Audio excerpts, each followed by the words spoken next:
I'm dropping down for it. That's amazing. I'll be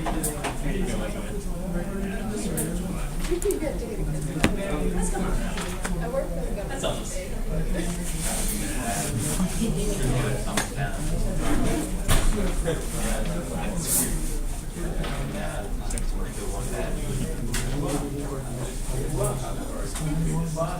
All right, folks. Welcome back. Great to see everyone. For today's, bless you. For today's warm-up, a little exercise you can do to really see if you know everything that's in your machine when you buy it. One of the most important things, which we'll be talking about today, is the amount of RAM and the cache on your processor. Okay, so you might have seen these things advertised, heard about them, maybe you know about them already. But there's a way to look them up on Windows, Linux, and Mac, so you can see your cache size as well as many other attributes, like how much RAM you have, how big your hard disk is, and so on. So if you didn't get a chance in the few minutes to explore some of these tools, on Linux it's lscpu, and you can try running this on the CCS servers to see how good Northeastern's machines are if you want. This is something you can do here. All right, and that's going to lead us into what we're going to be talking about today with the memory hierarchy.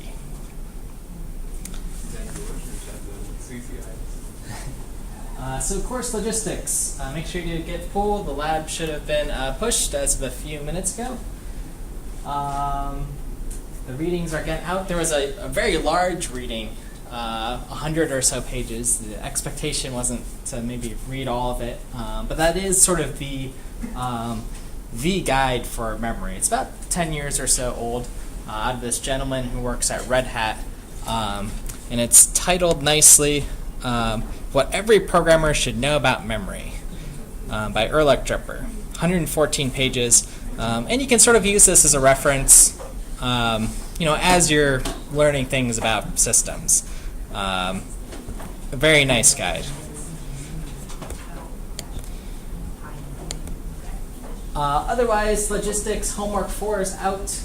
Building your own shell. I think it's one of the best ways to learn about processes. It's also a fun assignment, I hope. Any questions about that? Anyone wants to ask the class? I know Piazza's been pretty active, which has been great. And I'll be around for office hours tomorrow otherwise. Anything else? Course logistics? Questions from folks? Otherwise, we'll move. We'll jump right into it. And we're recording. Okay, so last week we got an overview of the processor. We dove into a little bit of computer architecture. We'll be doing that as well today. And we discussed the fetch, decode, execute pipeline, sort of a 3-stage pipeline. That was our model. Of course, we know there can be many different length pipelines, many different operations. And we discussed how pipelining can help us, as long as other things like thinking about branching and how that might affect pipelining or some of these other behaviors.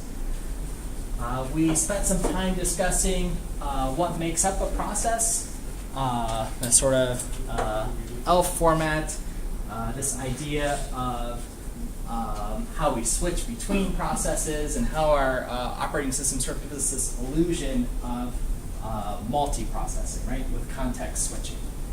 Okay, so we looked at sort of two of those data structures that save the registers as well as other process information. Right? And then we looked at proc, where that's all stored.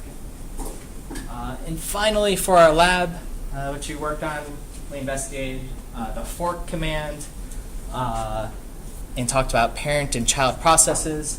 We investigated the wait command, so hopefully everyone got to try that out and experiment to see what it was doing, as well as the exec command. Okay, so a lot of things from that previous lab will be very important for your shell assignment. So hopefully you're investigating those, reading the manual pages, and so on. Okay, so that was last class. Again, this diagram was probably the important one from that class, the context switch. Okay, so today we're moving on to the memory hierarchy. Okay, so to start with a quote I found that says, "To build better computer brains, we need to look at our own." This is by a gentleman, Demis, who works on the DeepMind project. So here he is on the left here. So he co-founded DeepMind. You might have been hearing about this in the news the last year or two. Very often, yeah. Like Google, now they're acquired by Google. But their mission at this project was to sort of solve intelligence. They try to do a lot of things, in artificial intelligence, but sort of modeling the brain and how it works, how we think and discover things. So my sort of take on this, to build better computer brains, we need to look at our own. We still don't really exactly understand how our own brains work. But whenever I do think of brains, I do think of memory. Okay, so how I sort of store and process information. And as we learn about some of these things, and as you learn about different data structures in computer science, you'll find how kind of frightening it is that our brain sort of works the same way.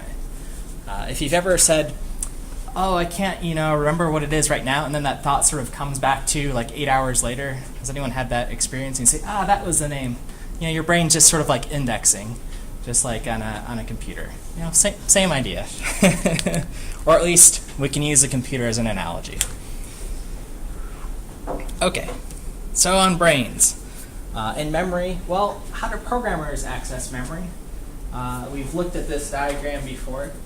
And we have this thing called the memory bus that moves information from main memory over to the CPU, right, through the I/O bridge and into our processor, right? And then we've talked about this side quite a bit and how the instructions are done. But today I want to talk a little bit more about this main memory and the hard disk and how we retrieve that information. Okay? Computers really are just good machines at sorting and searching for information. Okay? And getting them into the CPU where they can be processed. So to start, I wanted to start with our feed today. We'll have 2 videos and just show how your hard disk actually works. I think this is a really good 5-minute video sort of describing the process. And this is a TED Education video. That's about 5 minutes long here.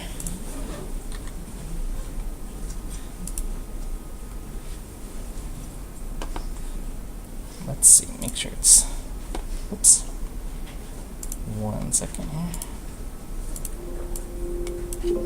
1 millimeter above the ground and circling the Earth once every 25 seconds while counting every blade of grass.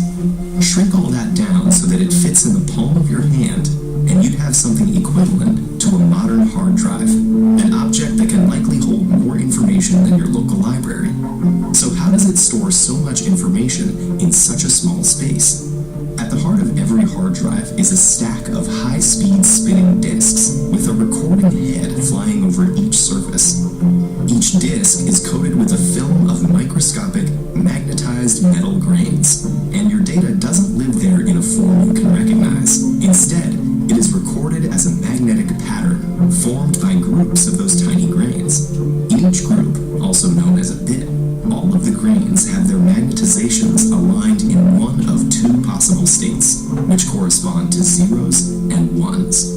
Data is written onto the disk by converting strings of bits into electrical current fed through an electromagnet. This magnet generates a field strong enough to change the direction of the metal grain's magnetization. Once this information is written onto the disk, the drive uses a magnetic reader to turn it back into a useful form, much like a phonograph needle translates a record's grooves into music. But how can you get so much information out of just zeros and ones? Well, by putting lots of them together. For example, a letter is represented in 1 byte, or 8 bits, and your average photo takes up several megabytes, each of which is 8 million bits. Because each bit must be written onto a physical area of the disk, we're always seeking to increase the disk's areal density, or how many bits can be squeezed into 1 square inch. The areal density of a modern hard drive is about 600 gigabits per square inch, 300 million times greater than that of IBM's first hard drive from 1957. This amazing advance in storage capacity wasn't just a matter of making everything smaller, but involved multiple innovations. A technique called the thin film lithography process allowed engineers to shrink the reader and writer. And despite its size, the reader became more sensitive by taking advantage of new discoveries in magnetic and quantum properties of matter. Bits could also be packed closer together, thanks to mathematical algorithms that filter out noise for magnetic interference and find the most likely bit sequences from each chunk of readback signal. And thermal expansion control of the head, enabled by placing a heater under the magnetic writer, allowed it to fly less than 5 nanometers above the disk surface, about the width of 2 strands of DNA. For the past several decades, the exponential growth in computers' storage capacity and processing power has followed a pattern known as Moore's Law, which in 1975 predicted that information density would double every 2 years. But at around 100 gigabits per square inch, shrinking the magnetic grains further or cramming them closer together posed a new risk, called the superparamagnetic effect. When a magnetic grain volume is too small, its magnetization is easily disturbed by heat energy and can cause bits to switch unintentionally, leading to data loss. Scientists resolved this limitation in a remarkably simple way, by changing the direction of recording from longitudinal to perpendicular, allowing areal density to approach 1 terabit per square inch. Recently, the potential limit has been increased yet again through heat-assisted magnetic recording. This uses an even more thermally stable recording medium whose magnetic resistance is momentarily reduced by heating up a particular spot with a laser and allowing data to be written. And while those drives are currently in the prototype stage, scientists already have the next potential trick up their sleeves. Bit-patterned media, where bit locations are arranged in separate nano-sized structures, potentially allowing for areal densities of 20 terabits per square inch or more. So it's thanks to the combined efforts of generations of engineers, material scientists, and quantum physicists that this tool of incredible power and precision can spin in the palm of your hand.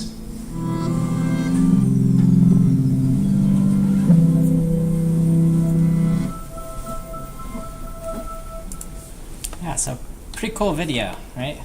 Kind of showing off how some of that, how that magic works. So I think storage is one of those areas, you can think about, 20 terabyte hard drives, coming eventually, So think about what companies you want to buy stock in and so on. They actually have quantum computers now that have qubits, so they store 1 and 0 superposed on top of each other, so it's maintaining 2 different states. Yeah, that's pretty cool. I don't know a whole bunch about it. I mean, I know a little bit about it. But I think that's going to be one of the next breakthroughs, right? People are working on this.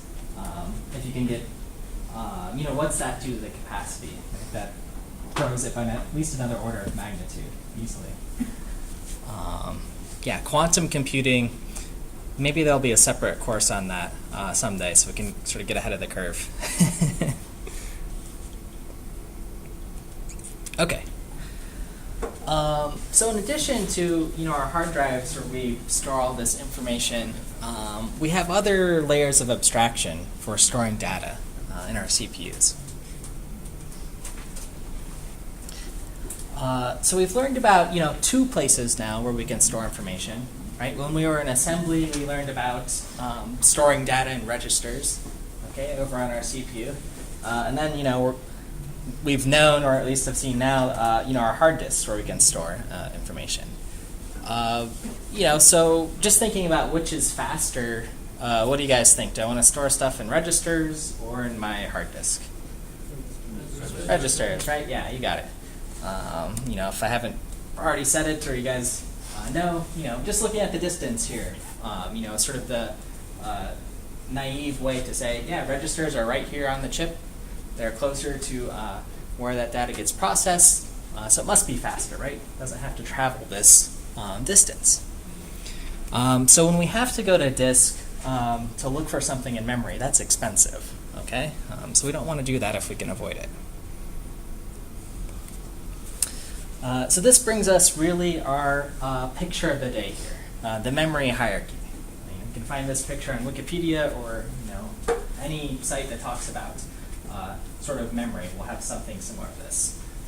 The idea is you have a smaller, faster, and more expensive memory at the top, things like your registers, and bigger, so more storage, but slower and less expensive memory down at the bottom of this pyramid. So things like your hard drive are down here. We're going all the way to the cloud and trying to pull some information.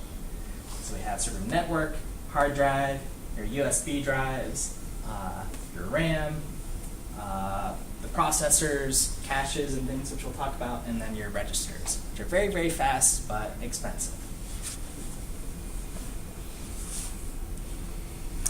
And just to note, yeah, this picture isn't necessary to scale, right? Our processor registers, we have 16 or so general ones, a few others. So this is very tiny at the top.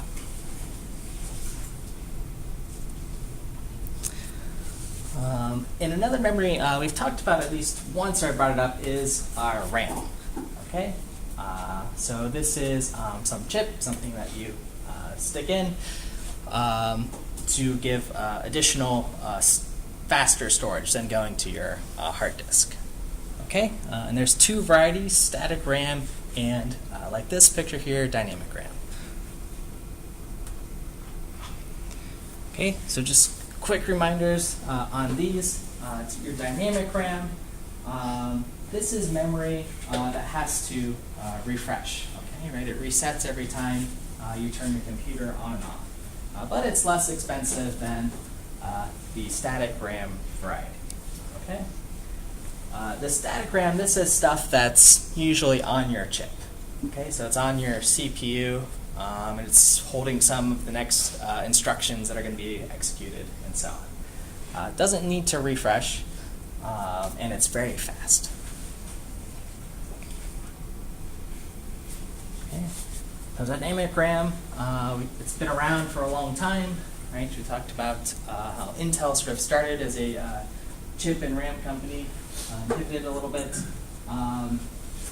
So it's an old idea that's been around a long time, and now we use this sort of synchronous DRAM since the 90s.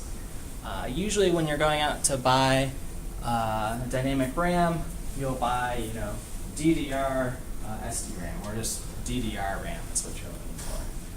DDR stands for double data rate synchronous RAM. Okay, and what it means, DDR means, is you can send out 2 bits per cycle per pin on that chip. Okay, DDR2, you can send out 4 bits of information. DDR3, 8 bits. DDR4, 16, and so on. So that's what you're paying for when you decide, hey, I'm going to buy DDR4 RAM for my machine. You can send out more information. And most of the latest processors will have DDR3, DDR4, DDR5 eventually, and so on. A question? Yeah. So is it actually twice as fast then? can send out twice as much information. The actual speed that it can send out stuff might not be twice as fast. You will see on these RAM pieces, they'll have some like clock speed with 1333 megahertz or something, and that's the speed. Yeah. But typically, you want to buy DDR4 and so on. Yeah, great question.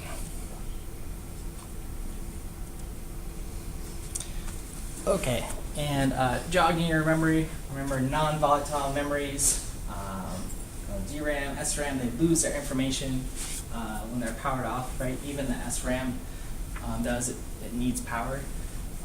Examples of non-volatile memories, read-only memory for your ROM, programmable ROM, erasable PROM, and so on, okay?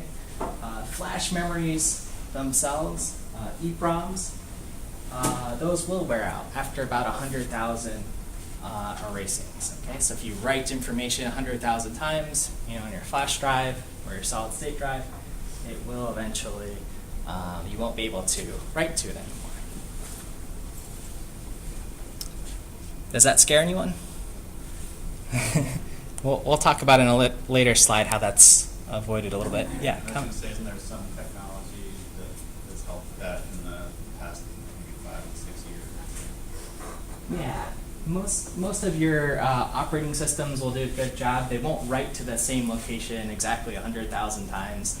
They'll sort of divide it up. So in practice, as a user, you probably won't run into this physical limit with today's solid state drives and flash disks. And even if you erase 100,000 times, you can still use that disk as sort of a read-only device. So you could get your information back. So not as scary as it once was. Yeah? Can you explain what you meant by refresh on the previous slide? Refresh. Yeah. Oh, okay. Let's see. So on the SRAM, let's see.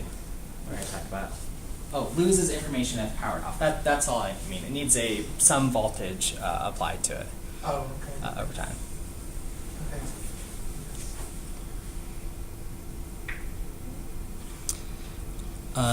Okay. Yes. I thought the SRAM doesn't need to be refreshed, and it still needs power to supply in order to read. Does not need to refresh. Yeah, so it still needs, let's see, do I have something contrast? It does not need to refresh. Loses information if powered off. Oh, so let's see. What do I want to say about Because I associated the refresh means that every time you turn off your computer, it wipes the memory. Right. And then when you turn it on, you have like a clean slate. Right, But yeah. I assume that the static doesn't do that. So like when you turn off your computer and you turn on the instructions, they'll store in the SRAM, right? Yeah, they'll still be here. So, Like, doesn't mean that without power you can't access those instructions, or without power, I can't access these because instructions. what does it mean by you not need to refresh? Let's see. Yeah, John, you have Actually, in that 100-page reading, Yep. I think it talked about the dynamic RAM had a capacitor Yep. as part of the bit, and that capacitor will discharge while your computer is running. So you read it, or after some period of time, and I think they used it to like 63 milliseconds. Yeah. That capacitor needs to keep it drained. You have to keep refreshing it Right. while the power's on. So the refresh has to do with when it's running and you're reading and writing from the bits, that little capacitor needs to be charged up. Right. So forth. That's not the case with the static RAM.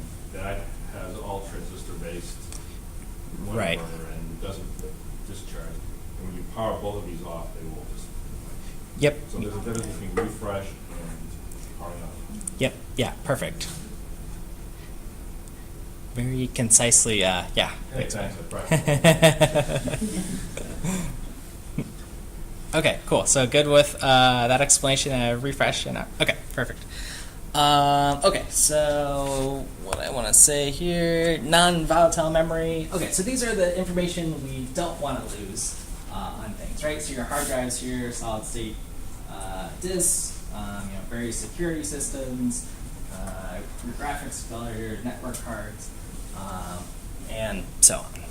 Okay, so things typically, this category of things are in your firmware. That is, software that's embedded in the hardware. So if I, turn off my computer, I don't want it to delete any of that software embedded in it. Okay, I want it to be sort of baked into the system.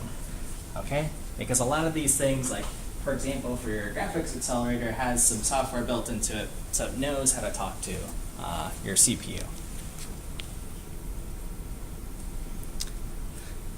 Okay, so a little visual to give the geometry of the hard drive here.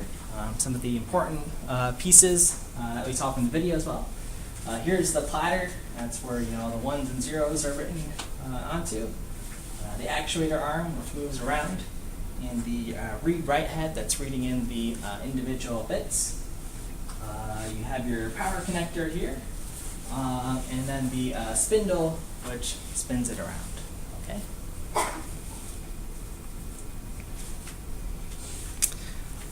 When talking about hard disk capacity, capacity is the measurement of how many bits can be stored in your hard drive. Again, typical range on your current laptops or PCs, and the 1 gigabyte, 1 terabyte, 2 terabyte, those sort of ranges, or sorry, several hundred gigabytes, hopefully. And the video mentioned this problem that we're running into. That disk capacity is increasing fast, okay? Faster than Moore's law, okay? So faster than the processing power. So the capacity that we have on these disks, which is determined by the recording density, how many ones and zeros can we pack in that, how many bits per square inch can we pack in, track density, the aerial density, and so on, okay? So how many bits can we get in to our hard disk is increasing much, much more exponentially than how fast our processors are going.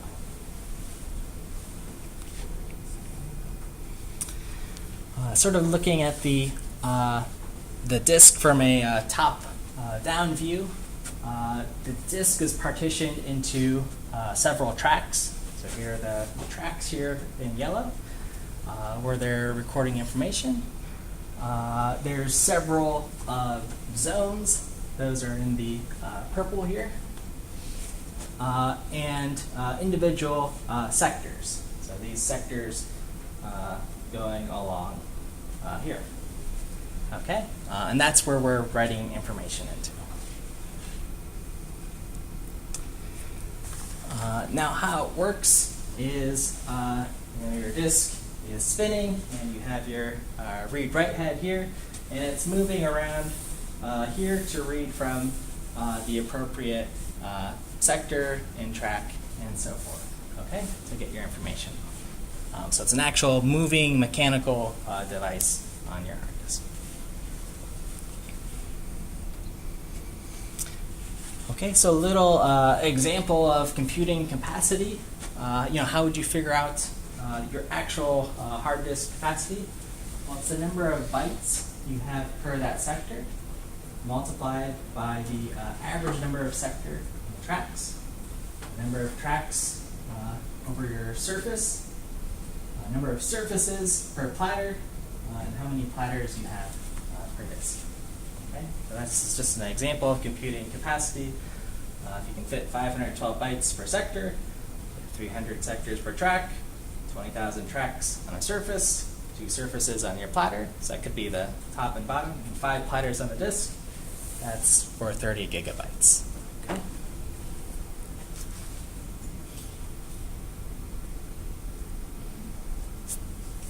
Okay, so reading from one of those disk sectors, how this happens is the CPU is going to initiate some sort of disk read. Okay, so it has some instruction where you're trying to read from an address in assembly. and then some destination in memory that you're trying to read from. And then it's going to communicate with the disk controller down here that says, hey, we need to read from disk. Okay.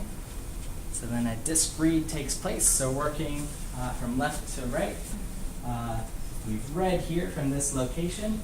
So our hard drive is sort of spinning and pointing to the right location. It says, okay, after a blue read, we need to get to red here. So we search for red. Our disk is spinning. It spins around here. I get to red. Say, okay, this is where I want to read from. And then we perform our read. And then the gray here is how much distance we had to move our device. Okay, so it took some time for our device to spin, seek, and find that location we want to read from. Okay, we need to define the proper sector and the proper track and so on. Okay, there's some data transfer, seeking, this is rotational latency, and then transferring that data that we read back.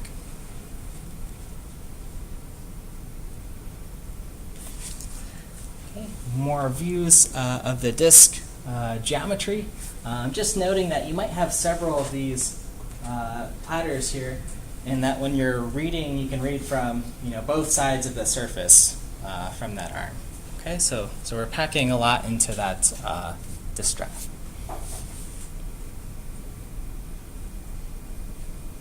Okay, so multiple platters here.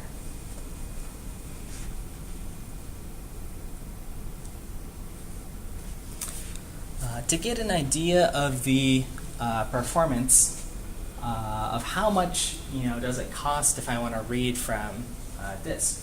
And this was a little study from a few years ago, but I think it highlights the main idea of if I'm going to disk to read something, you put a disk in your computer or are installing something and you hear your machine sort of spinning up. It's on the order of, I'm going to use 10 microseconds, okay, to do a disk seek, to seek to the right location and start reading data, okay? 10 milliseconds, that's,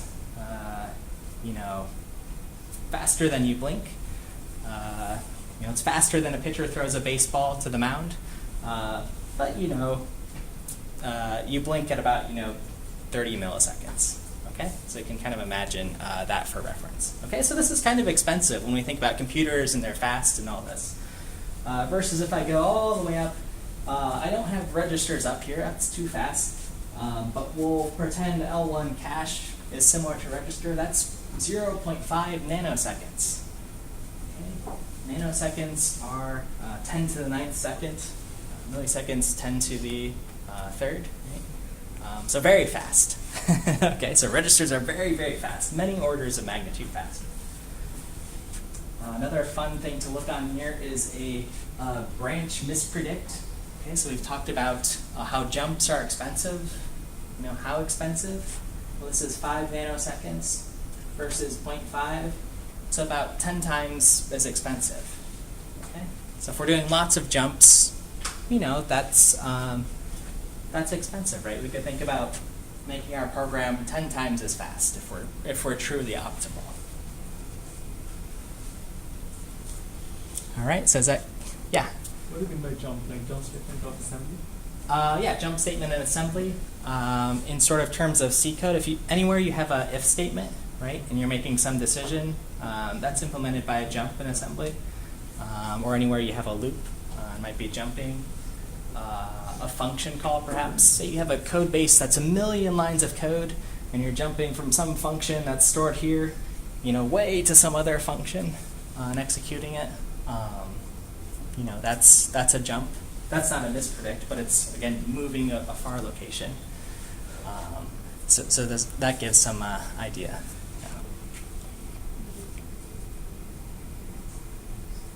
And if you click on the source here, you can explore where these numbers are from and where the author, what experiment he sort of ran to get those numbers. Okay. And so this is an idea of how the gap is sort of widening between our dynamic RAM, our main memory, our hard disk, and our CPU. Okay, so here's time on the left. Higher is worse, right? Taking longer time. And here's the years as we've gone by. Okay, so what I want you to notice is there's this giant gap here between our disk and our CPUs and RAMs, right? And it's stayed consistent since 1985 to this runs till 2015. And the situation isn't getting too much better. I do have highlighted here solid state disk drive, about 1 order of magnitude faster. Okay, so buy a solid state disk drive. Great way to get performance from here.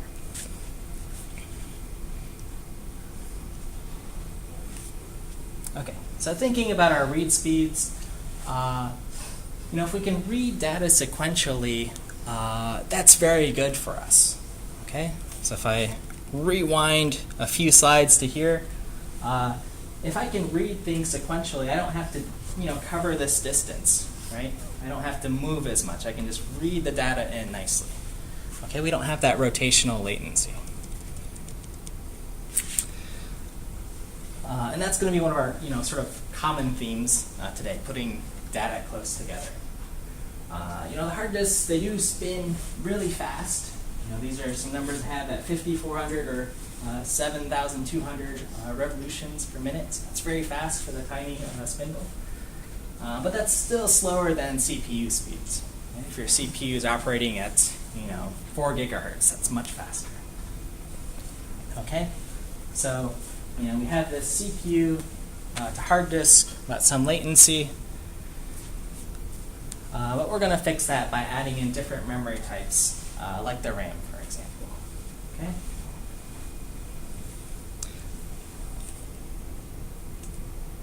Okay. So again, the main point is, adding in different layers of abstraction here, help put the memory closer to the CPU. Maybe this memory is a little bit faster than our hard disk, so that's better, right? That reduces latency.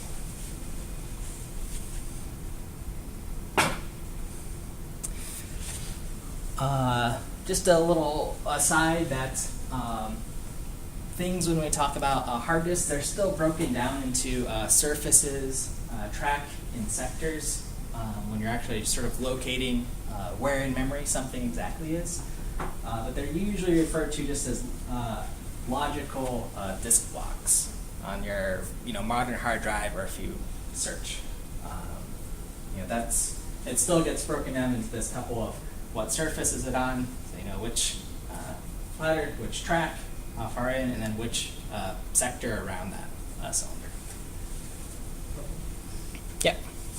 Using 116 gig of RAM or using 2 8 gigs of RAM, would it make any difference? That's a really good question. I actually don't know. My assumption, my best guess is it's not going to make a difference. Or I would just buy 116. But I've never measured that performance. That's a really good question. Like using 116 gigs of RAM instead of using 2 8 gigs of RAM.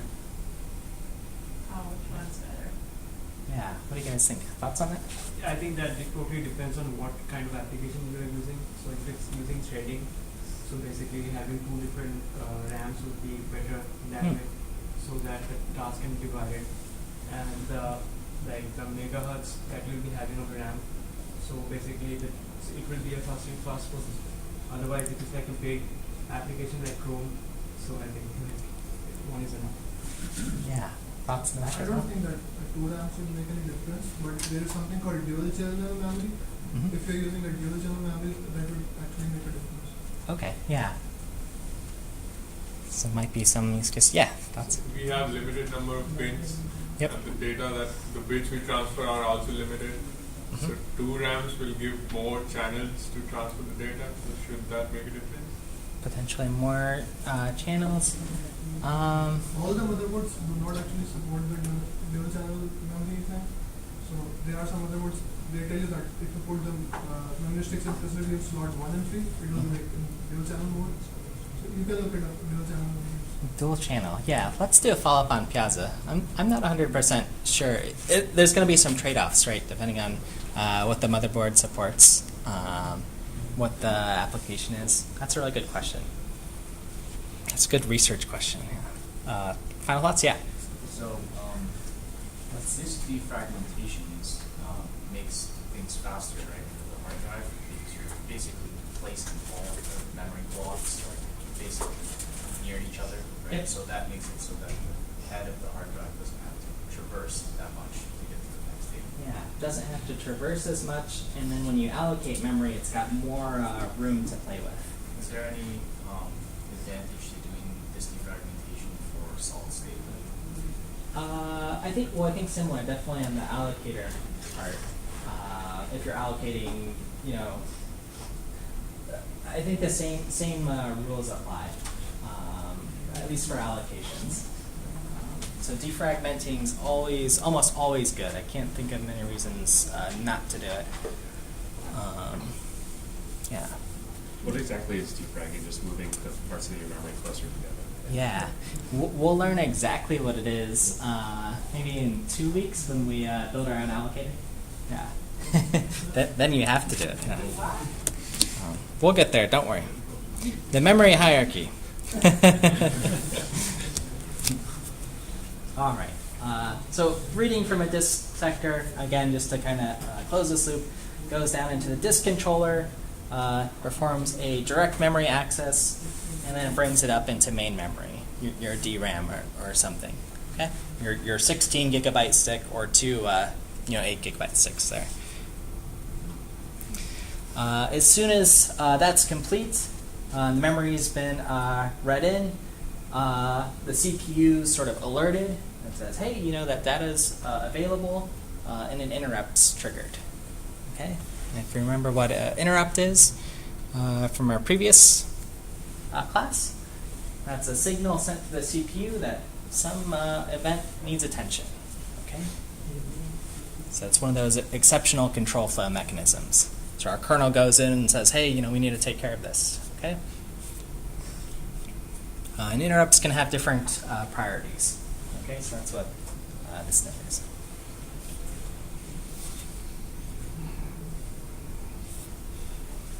Okay, so let's move on to, I've been talking about moving in sub-memory closer to our chip. And the one we're going to focus on today is the cache. So cache memories. So our picture looks a little bit different here. That in a cache here right next to the registers. A bus where it's reading in information now connects to the cache. And it's close to our ALU. Okay, and it's an SRAM based memory.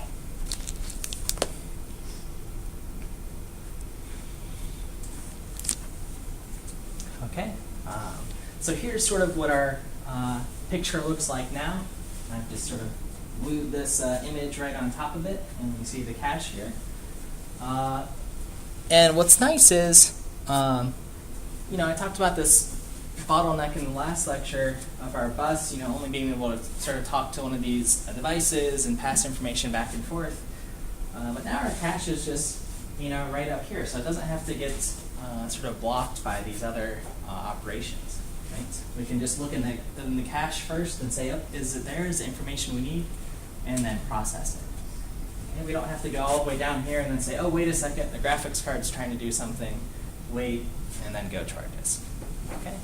So this really makes things much, much more efficient.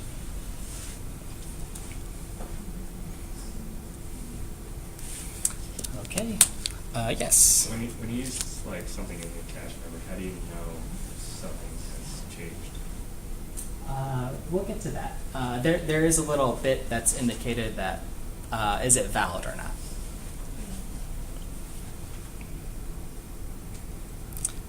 Let's see. Okay, solid state disks. This is just sort of the aside. It still works off the I/O bus. It's still something you are plugging into your machine and has to read information from. But there's no moving parts. Again, which is its advantage, right? It doesn't have that rotational latency.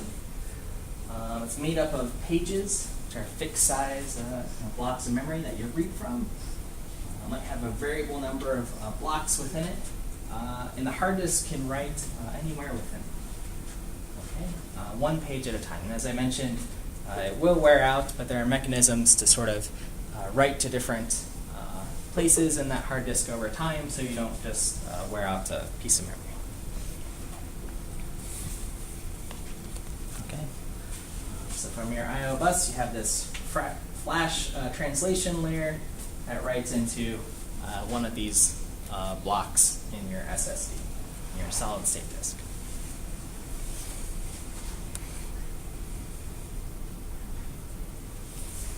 Okay, and the steps: find a block with enough pages that you can write to, record any pages that you need to write to. You have to reset all those pages, right? You're flashing in new data, rewriting, and then filling in whatever data you need to. Okay, so that's just a little aside on solid state disks. Both are used still, so we have to know about both. And as mentioned, we're not too worried about the 100,000 write limit right now.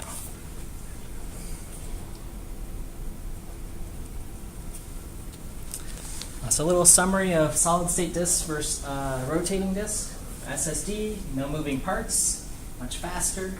Since it's not moving around, less power used. It's more rugged, so you can drop it and it's probably okay. How many times have you dropped your phone? It's got something similar flash-based memory. However, it does have the potential to wear out. It's more expensive, but over time, that gap is hopefully going to close. And most of your devices now have a solid-state drive, or your smaller devices at least. All right. Okay. So any questions on the hardware, disk stuff, storage?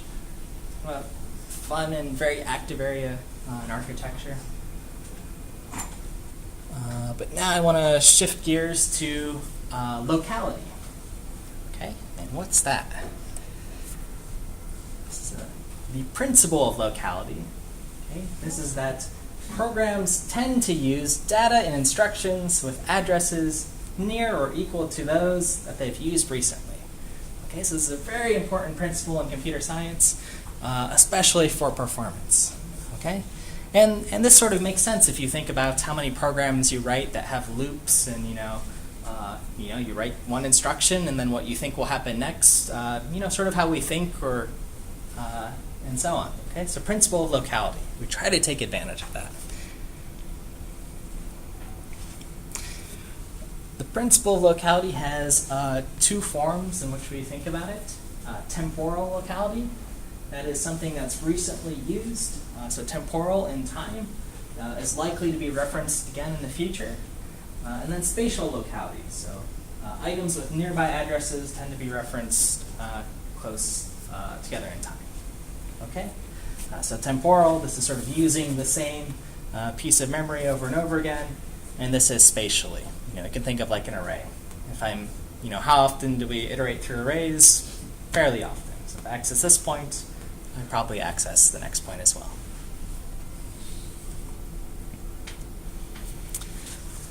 So as a little example, I've got a little loop here in which I'm summing into some integer values from an array. So I'll take volunteers. For part 1, what kind of localities am I exercising if I reference array elements in succession? Part 2, if I reference the variable sum each iteration. What do you think the first one is? Spatial, okay. Array elements in succession, one after the other. For the second one? Temporal, okay. Let's see, are we right? We are right. Great job. So, this is a good piece of code. This is fine. We're not doing anything too weird here. Okay. So, when we're organizing our data, we like things to be organized nice and sequentially. And how we will typically talk about this is the stride of something. Okay, so the stride of the array is the number of locations in memory between each element. Okay, so if I just have this sort of one-dimensional array, then the stride's 1. Sometimes we call stride the pitch or the step size. So if you're working in image processing or graphics, you usually see it as pitch or multimedia. For this array, what's the pitch of this 2D array? If I have something like this, an integer that has, it's a 2D array. I want to take a guess. What's the stride? How how long are those rows, I guess? 30, yeah. If I was going to sort of draw this out as a grid, 30 is the pitch. Okay.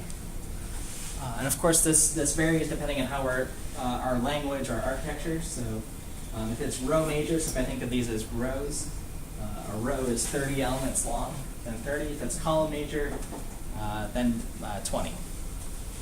Okay, be sort of looking down 20 at a time.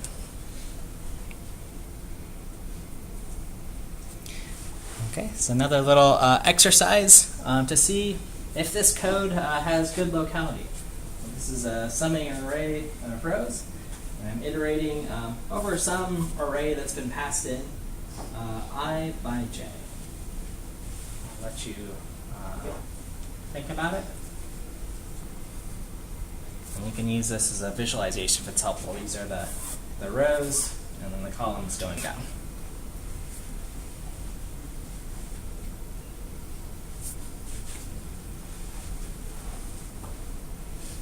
What do folks think? Yes. Folks nod their head yes. I agree, yeah.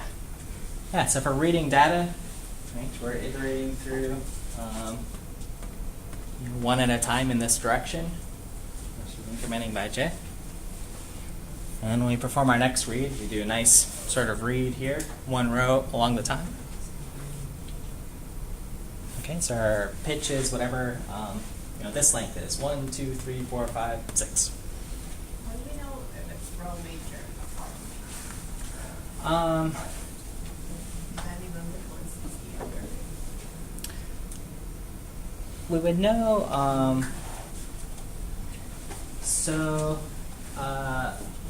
it could be architecture dependent. For our machines, our x86 machines, I guess that's a really good question. I've never looked in the processor to see if it's like row major ordered. You would sort of, how do I want to say? For our case, on x86, everything's row ordered. I'm trying to think if there's a case. I can't think of any column majored things, if that helps.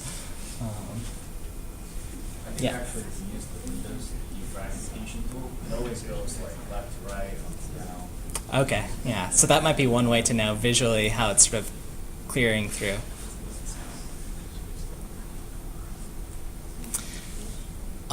Okay, so let me switch things around here. So I've switched these items in our iteration pattern. What do you guys think here? Depends. Okay. Depends on if it's row or column. Sure. Yeah. Let's assume we're row major. So I'm gonna say yeah. No, unless column ordered. You got it. So if we read here, we attempt to prefetch. Right, our hardware's trying to access something sequentially. But if I'm jumping here, that's bad, right? So I don't know if it necessarily, as far as hardware is just one long, array of things, right? We don't have this sort of two-dimensional layout. So I don't know if there's any sort of inherent row or column ordering.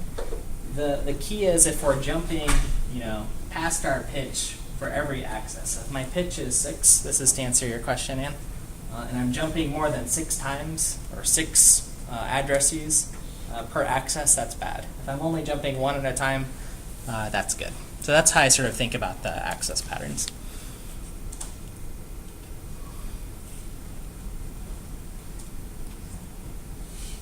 Okay, so the memory hierarchy, sort of in summary, fast hardware costs more. That's the stuff up here, our caches, our registers, and so on. CPU and main memory speed is typically widening. Okay, so our CPUs, as they're getting faster, our memory's not really keeping up because it's growing in space. And well-written programs are always going to take care and take advantage of locality. Okay, question? So in the previous slide, we saw in C that we can have our own malloc where we're allocating memory ourselves for arrays, and we have always seen that they're like contiguous blocks. But what happens in other programming languages when we don't do that and this is being done under the hood? So what happens when you're declaring an array in Java or Python or some other programming languages? Is it always contiguous or it can be in different blocks? So even in C, it can be in different blocks as well. Let's see.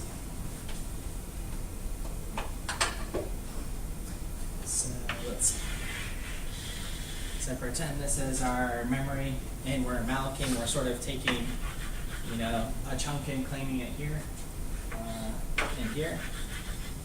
And your question is, what happens in other languages if there's like gaps or something? Yeah, because we're not doing malloc directly. Malloc is being done for us, right? Like Yep. we just declare it. Yeah. But in C we can do a malloc and then like take 4. For example, I need 4 spaces, right? So then I can do size of integer into 4.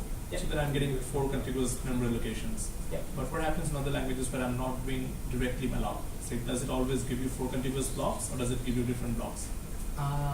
So that could vary based on the language. So for example, if I need an array, right? This is my array. Let's put in 5 blocks here, and we'd hope it gives us 0, 1, 2, 3, always contiguous. I think most memory allocators, and this is not necessarily on the programming language, but more on the operating system and how it hands out memory. It's never going to give us an array that gives us 0, 1, 2, or 3, and just sort of leave a gap here. It's instead, say this is filled up with something here and here, and we ask for an array of length 4. It's gonna fail on that operation and say, hey, you don't have enough memory. Okay, so it's basically built by the operating system. Yeah, so the operating system wants to give us a contiguous block. Okay, and it will always try to give you optimized way of like memory blocks so that you can handle it correctly and efficiently, right? Right. So it's going to try to do things like there's been some words thrown around about defragmenting and giving us sort of the right size memory in the right place. I'll say that. Yeah.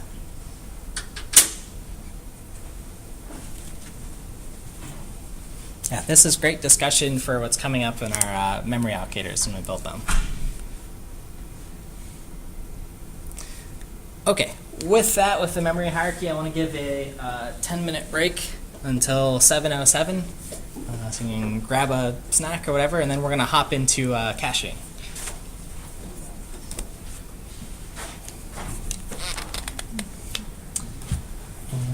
Let's see.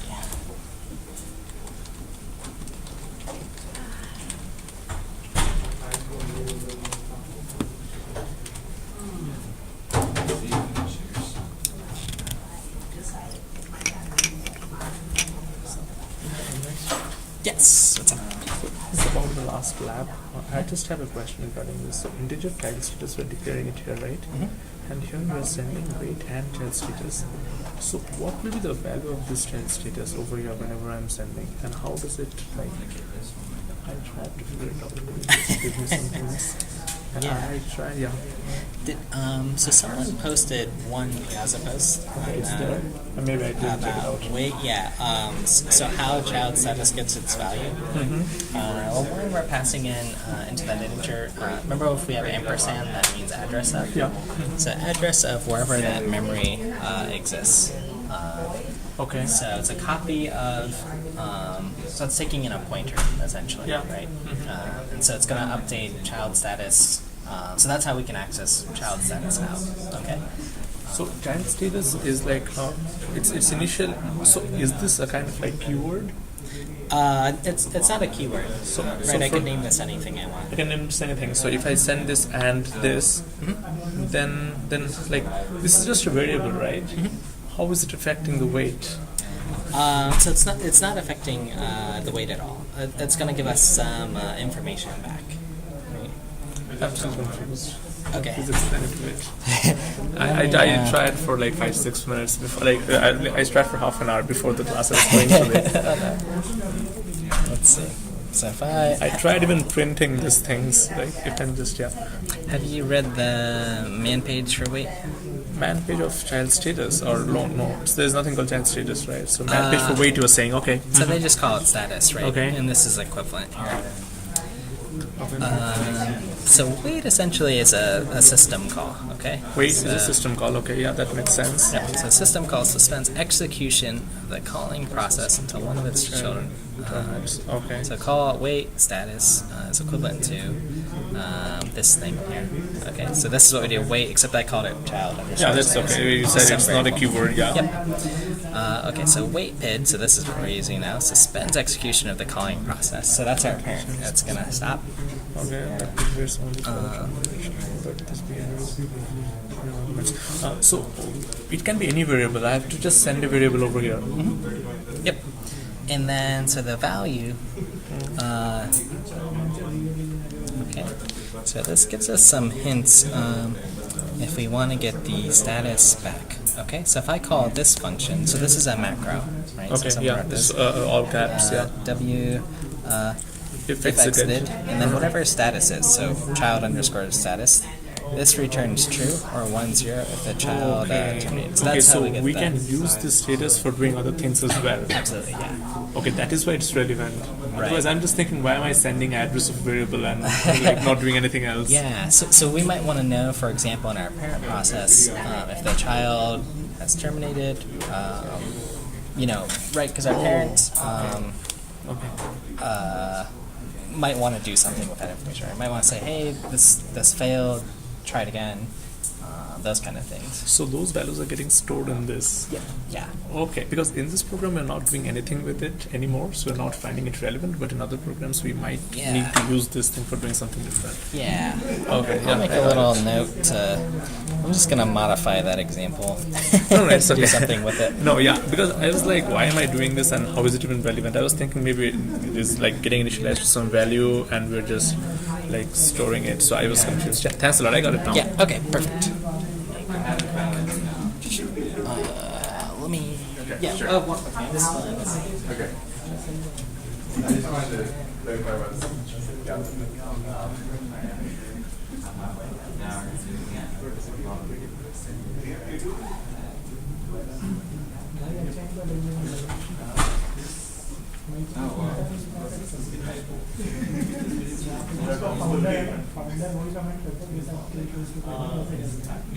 No, because you have to put the token equal string top outside the memory segment. Check it out, makes that minus 180. Bring it outside. But over this And just bring it outside with it.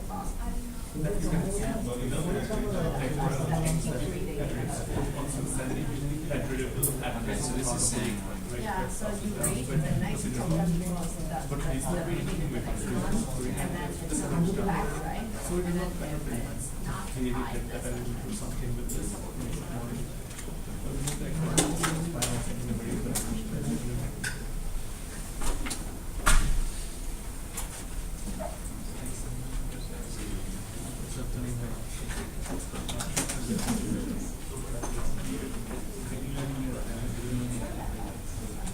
What happened? We told them that And then I assume from this one, then what example you're using, right? Things split on. This just because then we wouldn't know what the type was, right? Because if we did it like this. Oh, I see. Yeah. So this was just an example. We're not expecting to use. But that should run right. Like you can't output something and then it's going to be the first things. Makes sense? Yeah. The best part is you can just test it on some shell, and if it works, that's what you're emulating. Okay. Yeah. Can I ask a question? So, when this command is executed by the child, does the child terminate after executing this command? Does the child? Let's see. So, because it says the child should never get here. Yeah. What do you think? I think it should, but then these two things should not be there. Like, you just put this thing and should not care what's in the rest. What's after that? So let's man exec and see what happens. Let's see. Family of functions, so it replaces the current process. Okay, so if I run it with ls or something, it's going to replace that process, and now it's the ls program. Okay, it's taken over. Okay. And then, let's see what happens. It executes, and so on, and so on. Let's see. It takes some arguments. First argument points to a file name. The next one's the arguments. Let's see. Execl and xcvpe functions allow a caller to specify environments. We don't have an environment, so that's okay. Let's see, what else does it have as far as notes? So if it executes that process, that command ls, or that program, what's ls do? ls would give you the contents of that folder. Yep, and then usually it terminates, right? Yes. Okay, so that'll be the same behavior when we run this exec command. Okay. So if there's a problem with ls, or for example, if you put in, like, try changing your arguments to some, random program, I guess, that doesn't exist. Right? This operation's going to fail, and then see if it'll print there. Oh, okay. So the child mutates into ls then? Yep, you got it. And there is no child, it's just the ls with the same PID as the child. Yeah, essentially, yeah. It just mutates into that program. Yep. So so one thing I wasn't convinced about, like, why are we bothered about creating each child and then asking the child to do something, like mutate into some processes? Like, why can't we just do in the main program and that's it? Why bother about putting childs in there? Well, childs can be useful, right? I can, what if I want to do 100 things? Then I can launch 100 child processes, right? So if I'm a web server, for example, and I want hundreds of users to access my site, and every time they sort of join, they're a child process, right? And then they can, feedback some information to the parent, right? So we always want the parent running, right? So our shells that we're running, these are parent processes running, child programs, right? You're thinking, why use a child process at all? Yes. Yeah. If I build a shell of my own, I can just call the 3 processes that I'm trying to do it using child in the parent itself. Yeah, that's correct, right? So the parent's always launching new processes, right?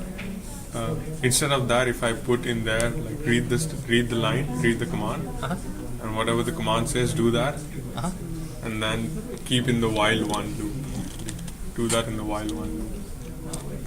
So how are you gonna do that exactly? So there was one assignment in Java that we did. Like, we made a similar parser, and based on that we would keep on calling the classes. But there would be one Java function that would run. call its child classes, and when that process is finished, it goes back to the parser. What if I want to do something while? What if I want to? I don't want to wait for one process to finish its job. I want to do two things at once. Can I do the same thing in Java? No. That won't maybe? work. Okay. So yeah, remember being able to launch a child process is a powerful thing, right? Then we can have multiple processes do things sort of concurrently. So I mean that's one example that hopefully motivates it, right? I can just launch this child; it can go do its own thing. It's got its own memory space. Maybe it's a whole different program that I don't want to know about in my program. So I mean those are a few examples. It'll run independently, and that's it. And we'll have the main as the trigger event, like the trigger for all of them. Yep, you got it. Thanks a lot. Yep.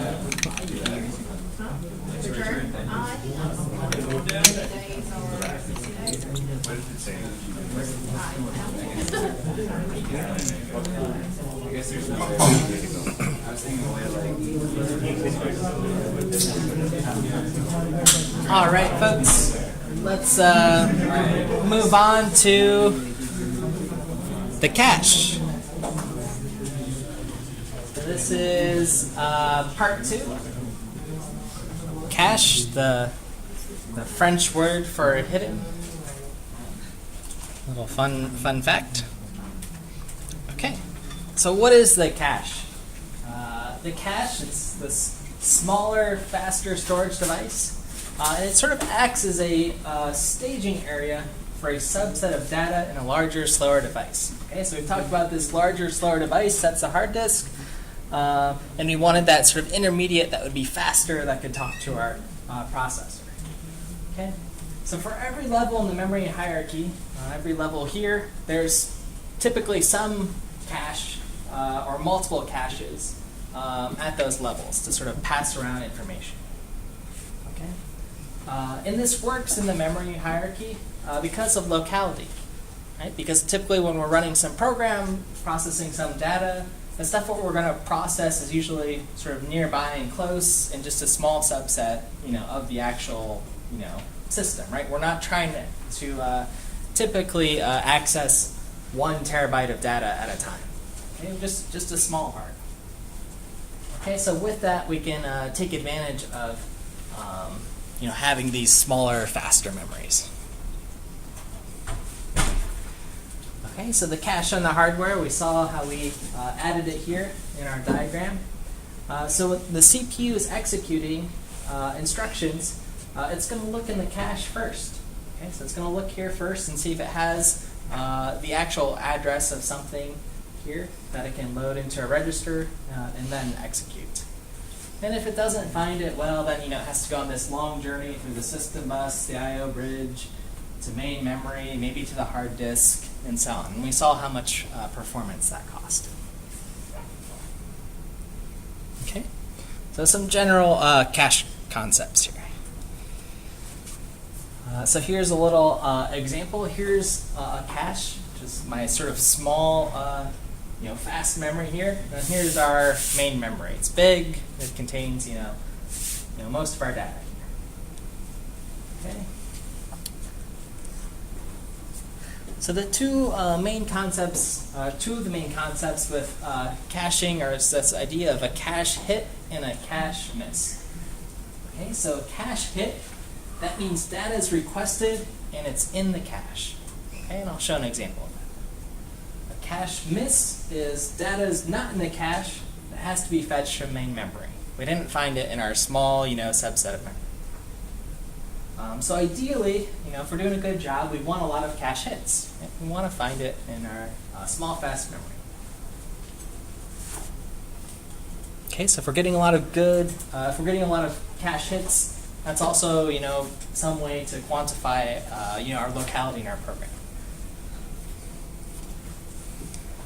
Okay, so let's say I'm running my process and it says, hey, I need something from memory address 8. First, it's going to look in the cache and it's going to say, aha, here it is. Great, that's a cache hit. Okay, so we fetch. We'll just use whatever values stored in this memory.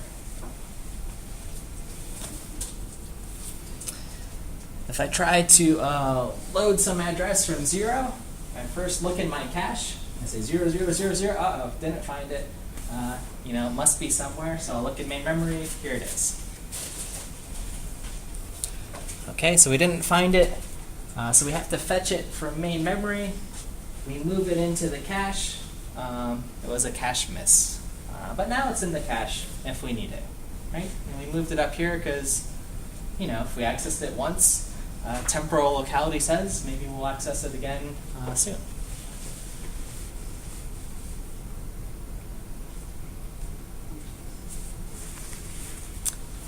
So, you know, in that last example where we had the cache miss, where we didn't find 0 in our cache, typically when we find something, as mentioned, it's always worth to store it in the cache, almost always.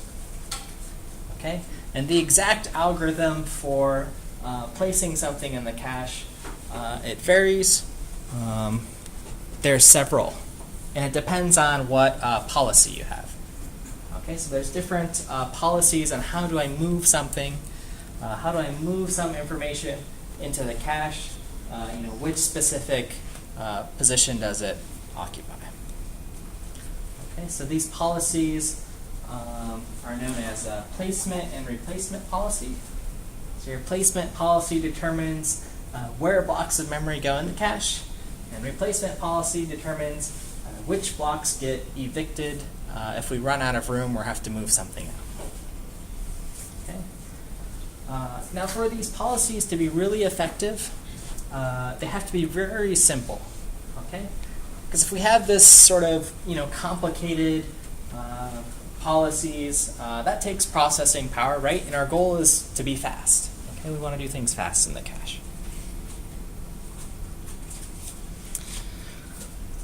There's a lot of different types of replacement policies. Again, great area of research. You know, there's thousands of these, so you can add your own someday.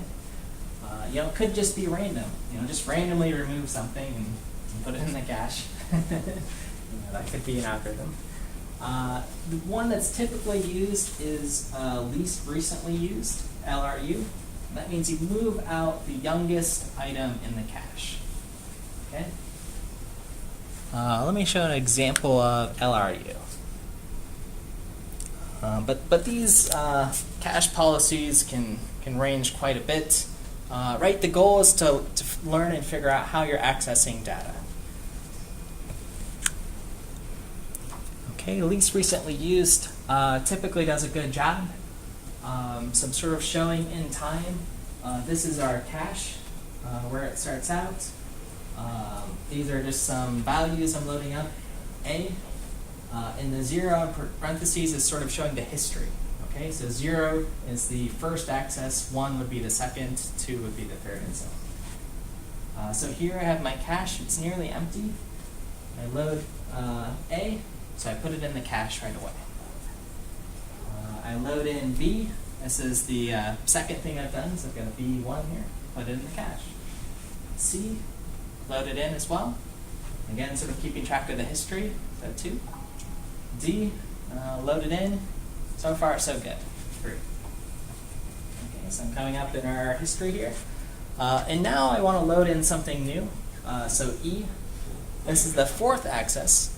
So least recently used, the policy says get rid of the youngest item, right? So our youngest item was A. You can think of 0 as its age. Okay? Least recently used. It takes, you know, I sort of have to parse that, but the least recently used thing was, you know, this A. So we evict it out of the cache. E takes over its stuff. Next we go down and we do an access for D. Well, D is already in our cache. We still update the age here. This was step 5, so it goes in the cache. And then the next step down, F. Well, what was the least recently used thing, or the youngest item, B? So we evict B, and F takes its spot. Okay? So that's a little example of least recently used. Questions on LRU?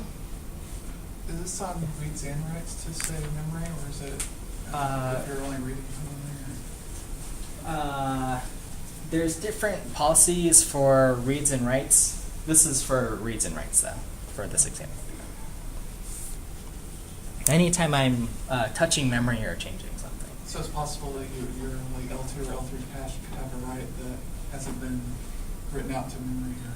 Yeah. So for example, we'll get to the policies at the end, but you might write, for example, and just keep updating the trick with writes is there's one other step you have to do. Eventually you have to write back to main memory.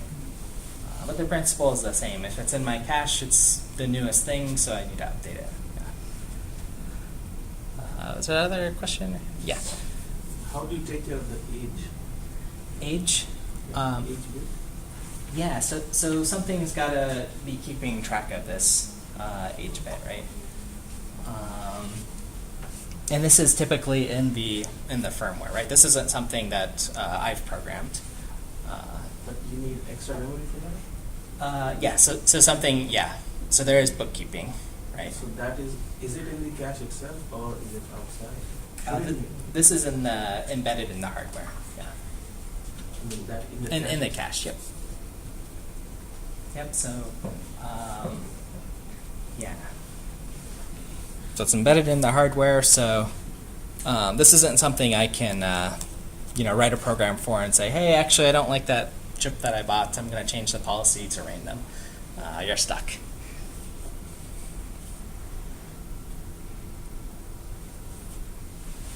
Okay, so cache misses, there's a couple different kinds, a couple different categories of cache misses. There's what's called a cold or compulsory miss, and that's the first time you access the cache. Okay, so when you start your program, turn your PC on, you're going to get a lot of cache misses.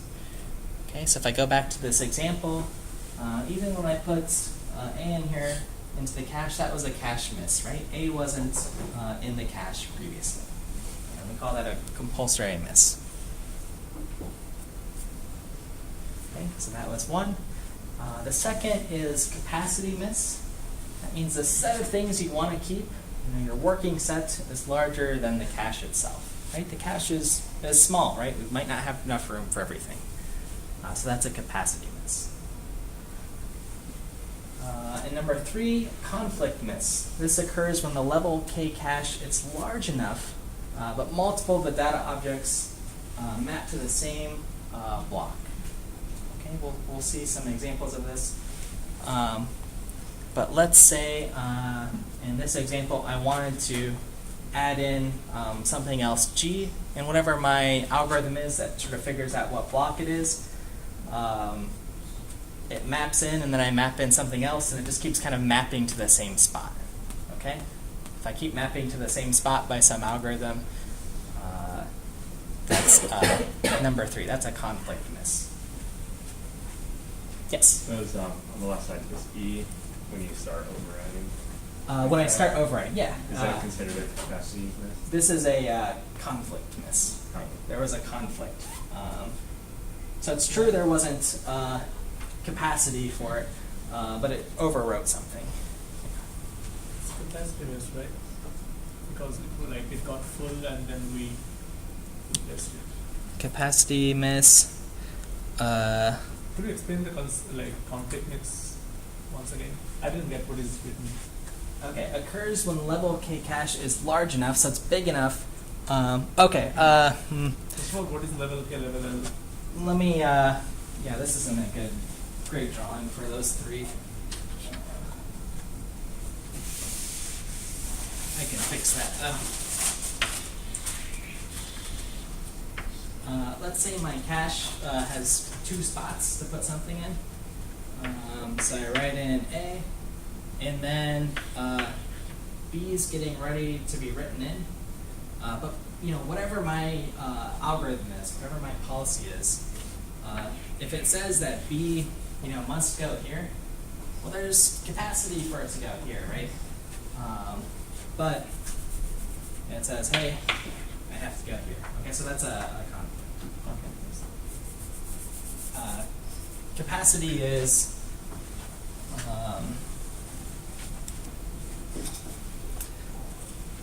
I want to write something, set of things you want to keep, whatever I'm working with, is larger than the cache itself. Okay, so I wanted to, in the previous example, sorry, running back and forth. I wanted to keep something. Let's see, what did I want to keep here? Maybe I wanted to keep A, but I didn't have capacity, so I had to evict it. Yeah. So this was capacity.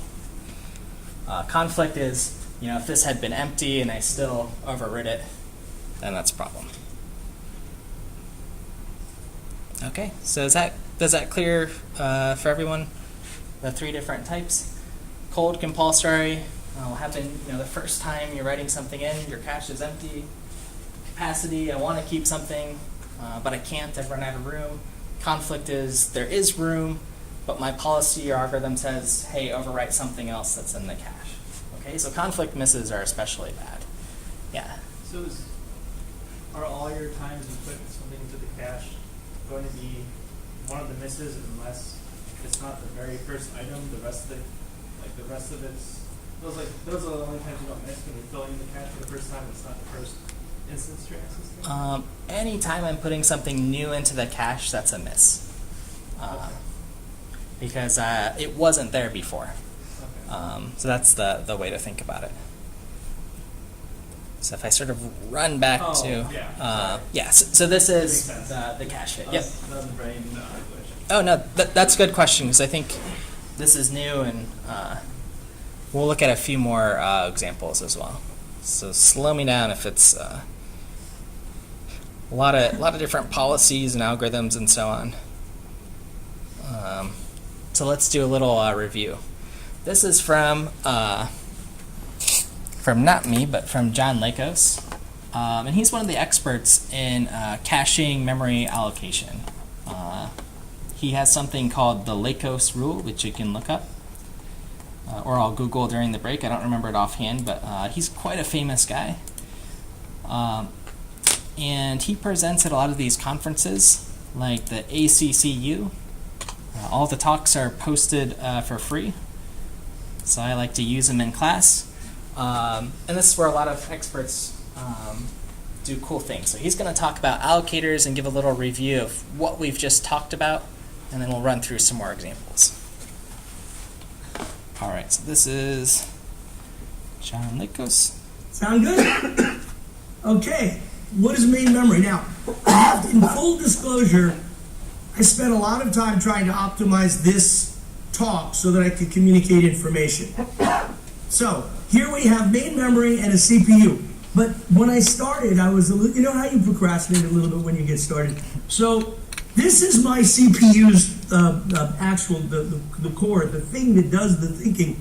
And I had so much time on my hands back about 3 weeks ago when I started this, that I actually figured out how to make this, see the shades? I don't know if you can see, but there's actually texture. That's from the wear of that wheel turning. You don't see it yet, but it's going to turn. And this is main memory. What we're going to do is we're going to start up our CPU. We're going to actually put some things in main memory. Watch this. See it? And look, we're accessing main memory. You think I'm kidding? You know how maddeningly tedious it is to do this? I swear. All right. So then I realized I don't have all the time in the world, so this CPU doesn't work. This one's broken. I'll fix it later. Just take my word for it. But we do have a cache. So here's our broken CPU, which doesn't work, and or it's going so fast right now you can't see it spin. And we're going to access the same things. And when we access main memory, we get what's called a cache line. And that cache line, the whole thing, about 8 things, comes in. Now, this is the ultimate oversimplification of computer hardware. I don't care. Because if I tried to explain that to you, we would never get to the talk. I don't even know it. So it would be even worse, right? But this I know. This is something we should all know. So, when I access something else, we get a new cache line and it goes into the cache. The good thing about cache lines is that if you have memory that's local to other memory that's just been fetched, you get it instantly.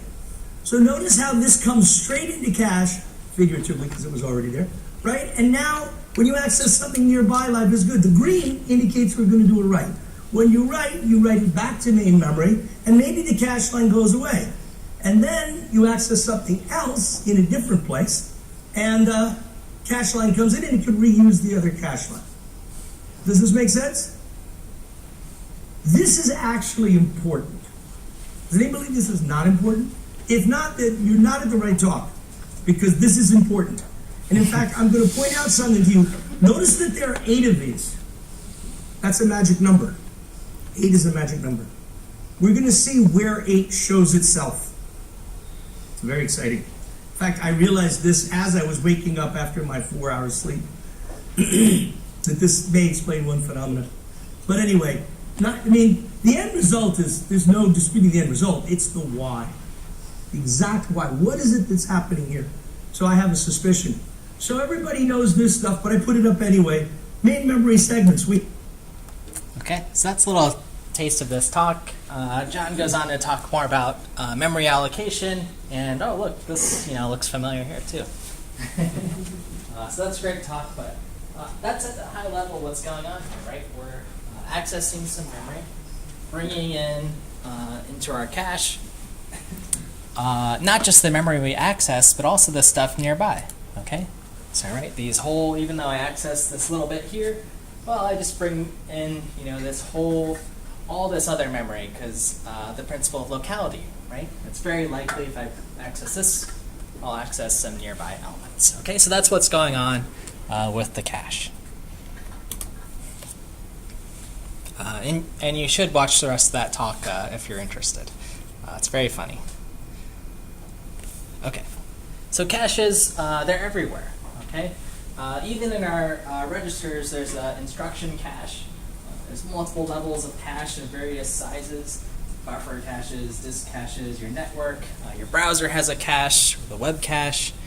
So the web cache, stores information locally. If you've ever browsed a website, even when you don't have a connection, or if you've noticed, my page hasn't been updated, Control F5 clears your cache and does a reload. Okay, so caches are everywhere, and they save us time. Now the physical caches and where they're located, sort of on the core. L1's closest to your CPU, then L2, then L3 might be shared amongst multiple processors. Sometimes there's an L4 cache and so on. And the range of sizes varies, but typically an L1 cache is the smallest in sort of the kilobyte range. It stores instructions and data. L2, a little bit bigger, and L3 is maybe in the megabytes range. Okay, so that's roughly what we're working with.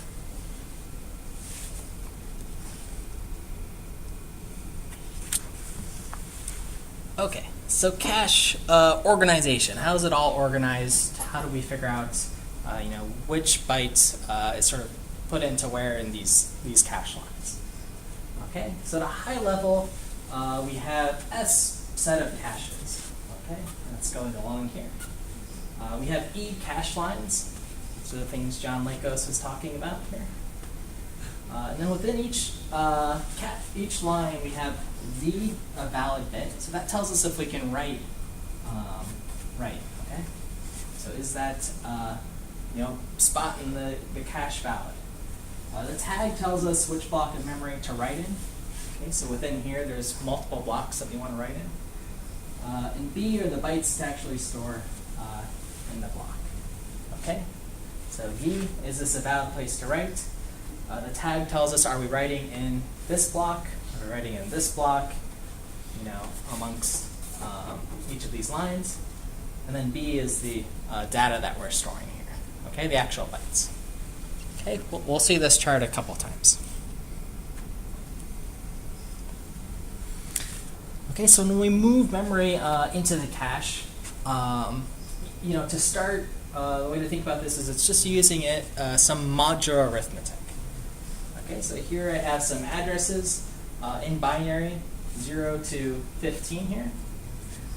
And what I'm looking at is how do I index this red block of memory into my tiny cache here.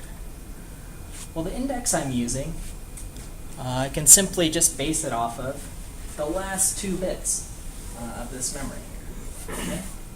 So this red block, 0, 0 are the last 2 bits. So I move it, that's its index, 0, 0. My cache can hold 4 things, so 0, 0, 0, 1, 1, 0, 1, 1. Okay? So red block goes here. And then the tag is these first 2 bits, 0, 0. Okay, so I know exactly that this corresponds to 0, 0, 0, 0. Okay, makes sense on this sort of direct mapping? But the note I've made here is, multiple pieces of data could map to the same position. Where do I have another 0, 0 here?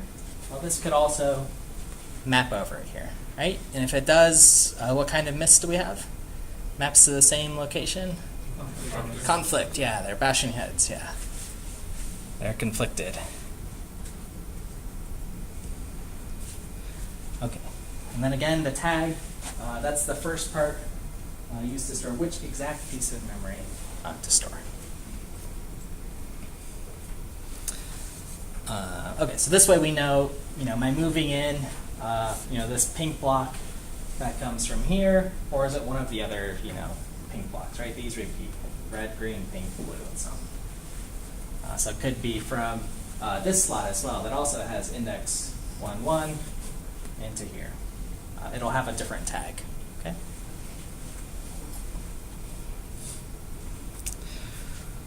Okay, so this is a small example. And typically, right, we want to move more than 1 byte into the cache. Otherwise, we're not getting anything from our locality. So here's a little example with moving in 2 bytes at a time. Okay, so same idea, except now I have a block number here. But anytime I move in this address 0, I bring in the next block associated with it. Okay, or if I move in this blue one here, well, I bring in 2 and 3 in this position. Okay, makes sense? So now I'm moving things in pairs of 2 bytes at a time.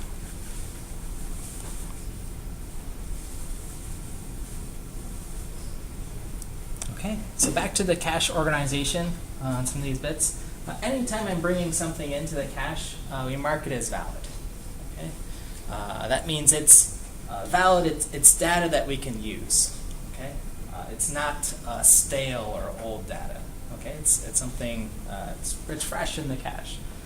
And then the other note, as mentioned, is when we bring up in an element, we bring in the rest of the data that fits in that cache line. Okay, we're always trying to keep it full because of locality.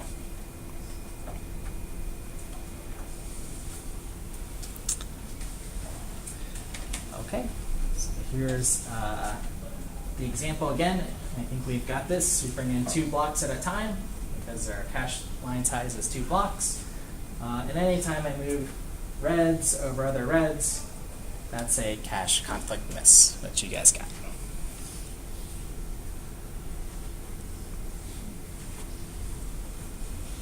All right, so if I'm going to perform some read operation from the cache, I have to figure out what set I'm in. Then I check if any line in the set has a matching tag. So I know if it's this block, or this block, once I've located the right set. And then I locate the data starting at some offset. Right? Is it byte 0, 1, 2, or is it byte 1, 2, 3? That's what the offset is. And typically, where am I getting these things from, these numbers? Well, from the address, okay? It's the first T bits tell me the tag, the next S bits tell me what set, and then the final B bits tell me the block offset. So let me pause here and let you guys look for a second, and then take questions.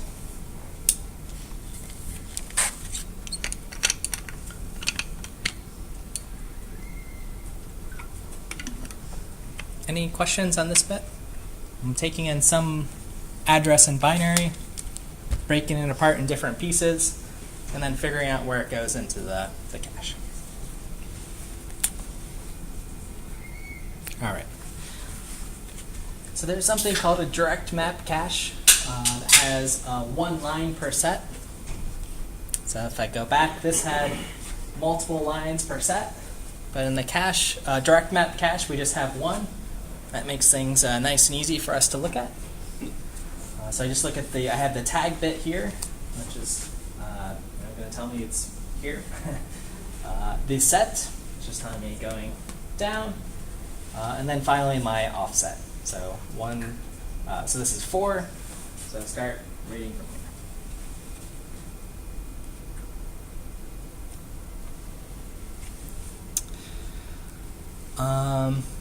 If the tag doesn't match, right? So if I'm reading in some data here, that's how we know we've got a miss. Okay. So I'm mapping over something else.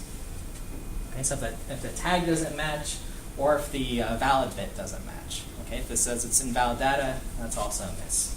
Have to overwrite it, flip the valid bit, and then we're good to go.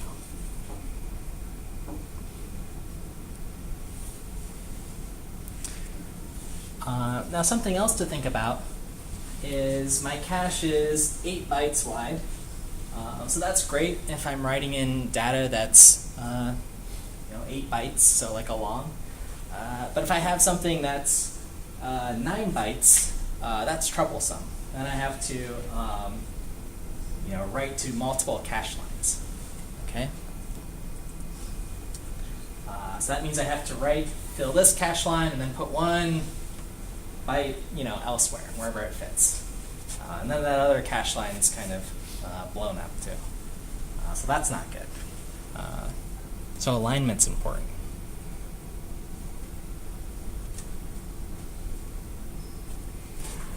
All right, so let's look at a little simulation, and you guys can tell me if there's going to be cache hits or misses here. So as a reminder, we have 4 bit addresses here, 1 tag bit, 2 set bits, and then 1 bit for the offset.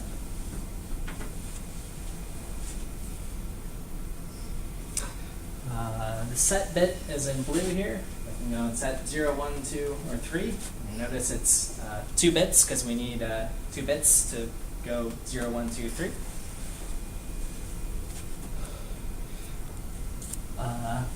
Now B is the cache line size. Okay, so how many blocks can I fit in here? My cache line, or my block size is 2. So that means I can put byte 1 and byte 2 when I'm moving something in, right? Because we always move things in together. Okay, so our first read takes place. This is the first address we're trying to do something with. 0, 0, 0, 0. You can tell me, is this a cache hit or a miss? It's a miss, compulsory miss, right? And then what goes in here? Can anyone tell me? The tag. Let's see, it's 0. Okay. And what about the block? 0. Okay, I heard a bunch of things. So it is a miss, correct? It's valid. We just brought it in. This is fresh data. Tag 0 from here. And we brought in 0 and 1, right? Our cache lines were 2, right? So we bring in as much as possible. Okay. Next round. Our next read takes place here. Is it a hit or a miss? Hit. It's a hit. Okay. Same cache line, right? So it's in set 0, 0. So my computer, my processor was scanning, looked in the cache and said, okay, set from these bits. Look at set 0. Is there something valid in here? Yes. Proceed. Tag is 0. Okay, tag's also 0. And we have this block in here, 1. Okay, we brought in 0.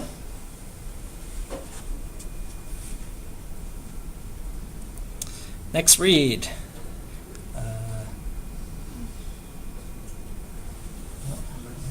Miss. Okay, great. What kind of miss? Compulsory. Right, so if we just look at the set bits, 1, 1, nothing's there. Have to add to our set. And we bring in 6 and 7.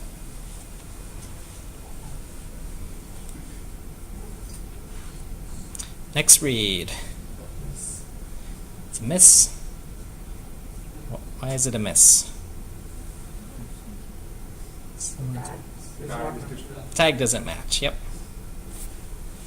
That's a different block. 8, 9. Right. Address 8 is the next one. Next read. Miss. Oh man, unlucky again.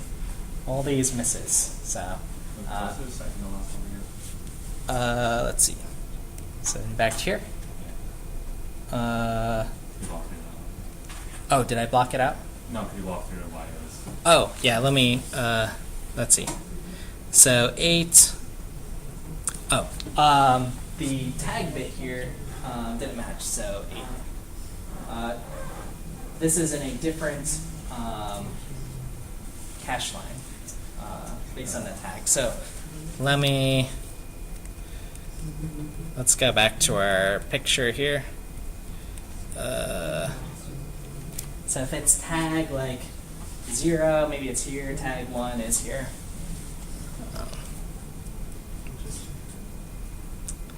And then our block set's only 1 anyway, but the tag didn't match, so we have to overwrite. Yes, yeah. So I see the part where you do like the blocks 0 to 1, but after that you add I think 6 and 7. Yep. So what do you mean by 6 and 7? Where does that come from? Let's see, right here I think. 6 and 7 here. Yeah, mine. Like 6 and 7. Why not 7, 8? Let's see, 0, 1, 2, 3, 4, 5, 6, 7. Right? 2 at a time, starting from 0. Let's see. So I bring in 0 and 1 are sort of paired up. 2 and 3, 4, 5, 6 and 7, and so on. Right, so if I just sort of think about these as blocks here. Does this make sense? Why is it 6 and 7? Where are we getting like the part that is 6 and 7? It's the third set. Oh, it's the third set. The third set, yeah. Oh, okay. Sorry. Yep. Makes sense to folks? Cool, yeah.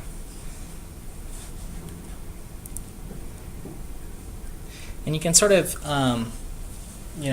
so for today's lab, we're going to do a little exercise where you'll see where stuff's put in a direct map cache again. But do quiz yourself on this in a double check. Question, yeah.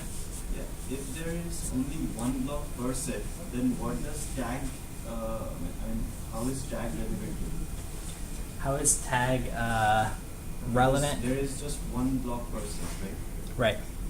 Yeah. So how is tag is? Well, yeah. So you're saying maybe directly mapped isn't a good strategy, right? We're kind of wasting a bit. Yeah, I mean, how does like there is only one tag should be there and everything. I mean, how does 1 and 0? What does this mean? So. Yeah. So I guess that's first. So in this case, right, it doesn't really get us much, right? Yeah. But let's agree that it is a different piece of memory, right? This is from 8, right?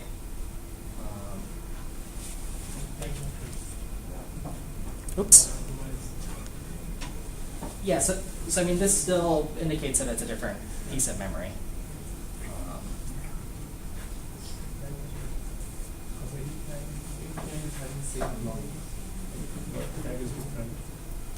In the last one, the tag mattered, right? Like once you're doing for 8, right? Then as the tag was different, so. Oops. So if you're mentioning a set, then there is one block per set. So like if you mention the set, I think in a direct map cache it should be for in that case tag is really not necessary. Let's see. So if I got rid of tag, then in that case, I guess the tag is necessary for the 4th block. Yeah. For the 0th block and the 4th block, tag will be the same. Yeah. Tag. Yeah. No, tag will be is different. Tag will be the same. Yeah. Right. So in that case, you need the tag. Yeah. In the 8, for while we're entering 8, then in that case tag came in handy. Because it is replacing the first set. Right, this is replacing Yeah, the second. because the tag was not a match. Right. So we need to know if it's valid. We use the tag and then we check if it's there.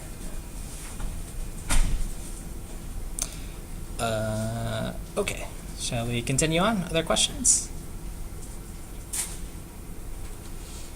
Let's up the ante. Okay, because we were talking about, direct map, one set.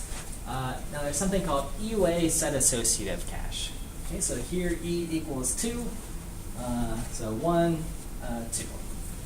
Okay, so 2 lines here. 2 lines per set. Okay, so here again, here's the tag bit, and it's going to compare to see if it's valid. So here in this case, we'll definitely see tag of 0 and tag of 1. Yeah, absolutely.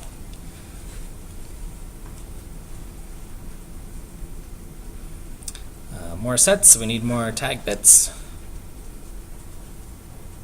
Okay, but before I go further, we've talked about how cache misses are bad, they cause problems. Why not just make the cache, really, really big? Expensive, cost. Yeah, it's unclear. This also defeats the purpose. Yeah. Search because if the cache is smaller, it is easier to search in this address space. Right. Right, yeah. So it's expensive, and if you had a cache that was the size of my hard drive, well, I'd still have to seek at some point. So good, yeah. So there's a lot of different trade-offs on the different types of misses we'll get versus compulsory, capacity, and conflict. So we can plus sort of means we improve, 0, no change if we just make like a really big cache. Minus. We're probably going to get more cache misses. Right, so for compulsory, where we're just writing things in, maybe no change, maybe worse. For the block sizes, sure, we can make things really big and make sure all of our data is there. It's less likely it'll be unaligned, those kind of problems. Things like capacity misses, we won't have to evict things as often because it's bigger. But we still run into these other conflicts. Okay.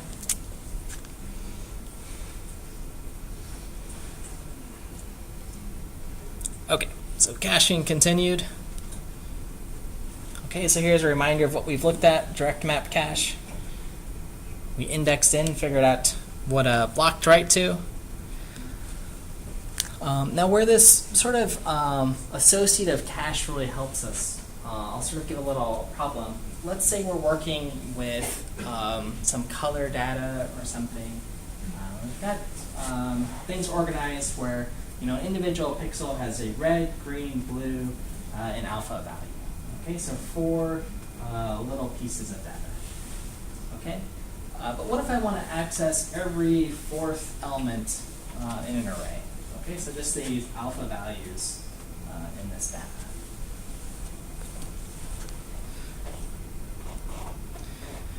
Okay, so if I'm just accessing in RGB and A, every 4th element at a time, an associative cache can help us because every time I bring in the A, it brings in RGB and A thick and fit. Okay, so here's an example of a associative cache with 2 sets and 4 blocks each. So it goes through R, G, B, and A. With the other ones, we bring in A. We keep kind of indexing into here. We have this empty space, okay, with our current state. Okay, that's with 1 block each. I could index wherever A belongs, all this empty space. Everyone sort of understand that? Because we had a direct sort of mapping into somewhere. But with a 4-way set, we're at least not wasting that space, and everything can plug in.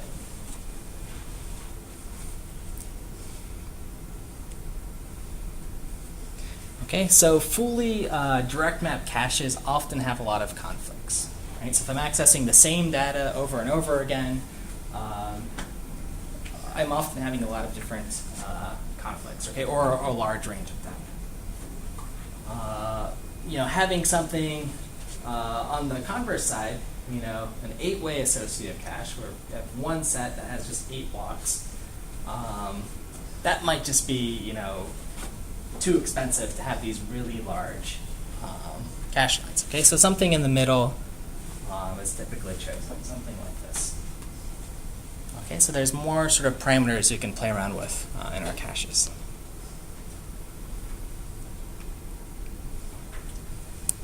Okay, so a reminder of our cache structure. Some tag, some index into a set, and then an offset.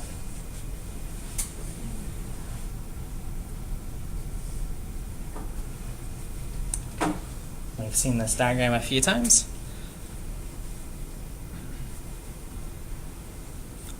And then here's just sort of a final walkthrough of the E-way set associative cache. Okay, so if I'm trying to do some cache read, step 1 is the processor has some binary address that it's sending in that needs to be read.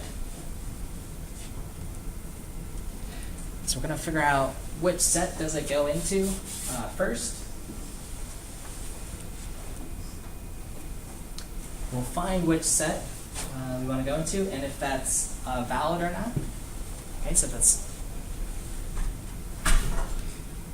if it's valid, then we can read. If it's not, then we'll have to put something in there or seek for something valid. Then we have to look through each of these blocks to see if the tag matches, right? And figure out where we are. Okay. So this is what we were sort of doing in this case with our direct mapped. All right, so this requires some iteration. In this case, iterating twice to look at these bits. If it matches, it's a cache hit.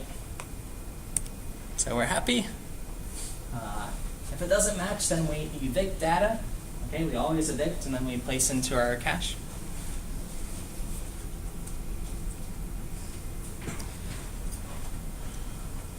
And then finally, once we've selected a set, we figure out which block or cache line it's right to, and replace it.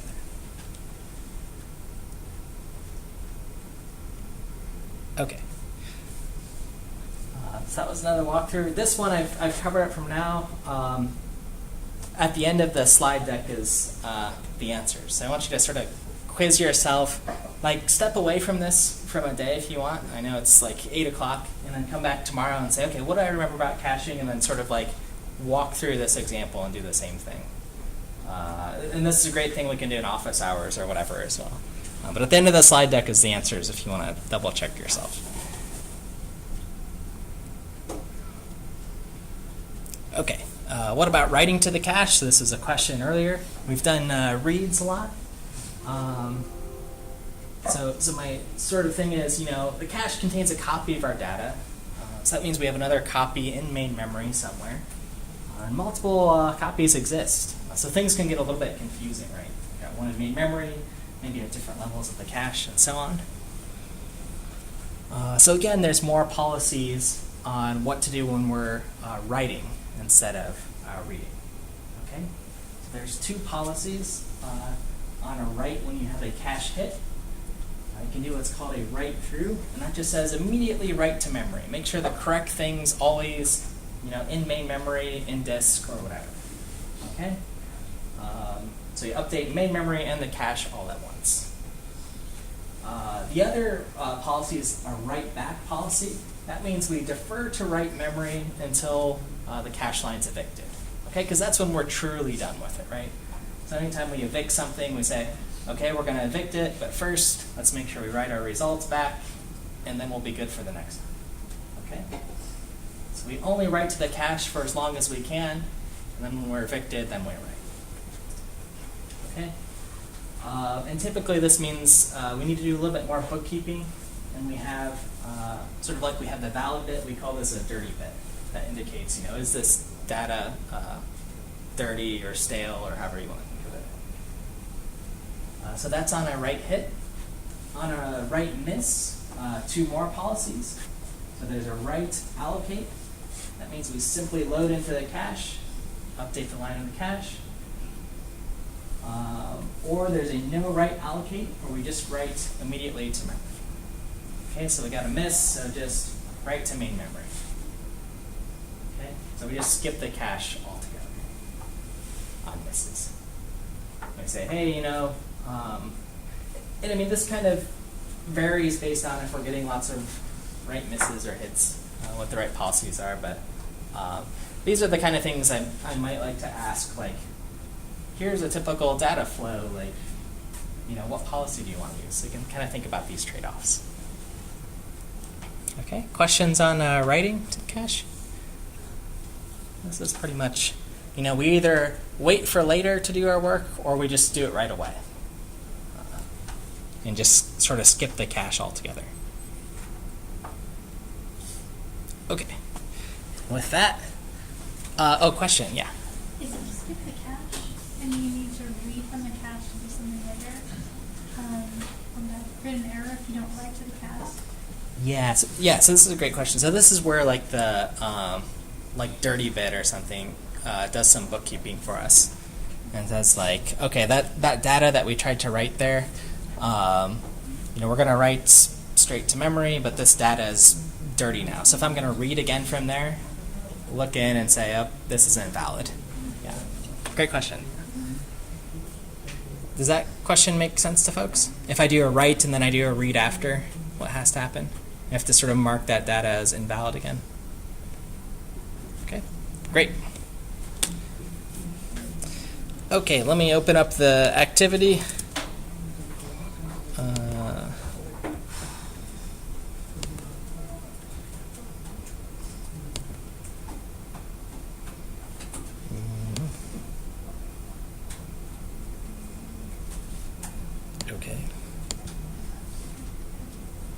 Okay, we're live.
All right, we've got everybody locked in. Okay, so number one, quick on the activity. Solid state drives, faster than magnetic disks. We talked about no moving parts, might be better materials, plethora of things. That's one of the big ones. Principle of locality, which one was it? Whoop. There's the answer. Number one. Programs tend to use data and instructions nearby, right? Temporal, spatial locality. Those are the keys. The rest of those are random principles, principle like linear dynamics and Occam's razor. So. Why is a cache miss expensive? Which one? Number one or number two? One, you got it. We have to search for memory in main memory or to disk. For both number 4 and 5, select the order of fastest or most expensive to slower and least expensive. Which option? Number 3, registers are the fastest, most expensive, then the cache, which we showed on the picture, which is right next to the registers, and then your main memory. Right? And then, hard disks, network drives, the cloud, and so on. All right, great job with that. Now we get to move around a little bit. So lab 6, you'll be doing, so you'll find your partner momentarily.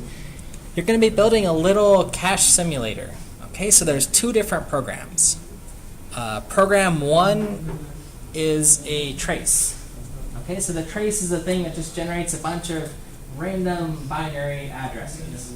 Okay, so this is simulating some memory access pattern. And it's going to generate a bunch of them different text files, realistic text, .txt, and so on. So you'll run trace and generate those files. Part 2, you can look at my little binary converter. That looks at sort of how to pick out the tag bit and so on. And part 3 is the actual simulator. So you'll run the simulator. It'll read in one of those trace files and slowly place things into the cache. So your goal is to write a little trace program that's cache-friendly and not cache-friendly. Okay? And then you can play with the parameters of the simulator as well. So there's a list of fun things to think about. And this will prep us for one of the homeworks that we're going to do later on. Get the cache simulator. That'll be our next one. All right. Now I get to take a break and help you guys find your teams for lab 6. 9. Partner.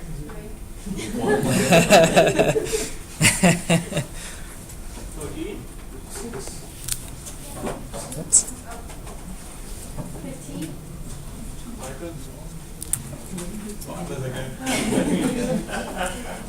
It is completely random, so. At least it's pseudo-random. It's pseudo-random, yeah.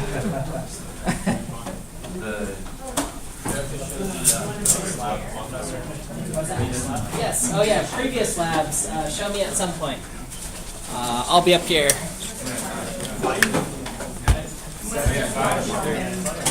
Yeah.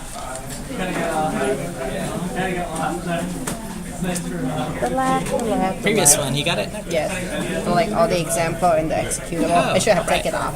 Cool. Yeah, and then the program. Okay. Actually, why did I do that?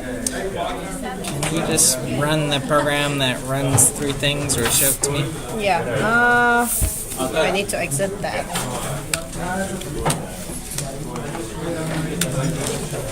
Sorry, let me.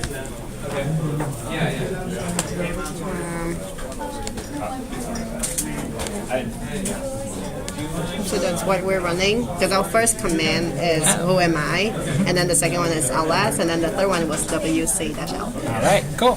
Thank you. What was your group name? Me and Annie and A 3 team? number 8. Number 8. Got it. Thank you. Perfect. So in ours, we just forked 3 times to have 3 different child processes. Yep. And then the parent process waits for all 3 to be done. Okay. And then reports each child process reports their ID and status. Cool. That's So good. it's Derek. Let's see. Yeah, there. Good boy. Good boy. All right, cool. So like it starts off. Thank you. Cool. That's good, guys. Hi. Hi there. So this is the parent. So from the parent, I'm calling another program one, which creates a linked list.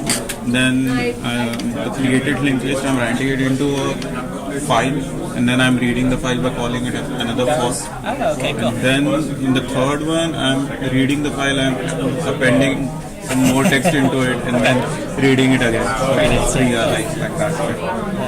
Cool. Imagine doing that as the actual workflow. Yeah, I wanted all the 3 programs to be connected to each other so that after the first one, the second one depended on this and third one depended. So I used the wait command to do that.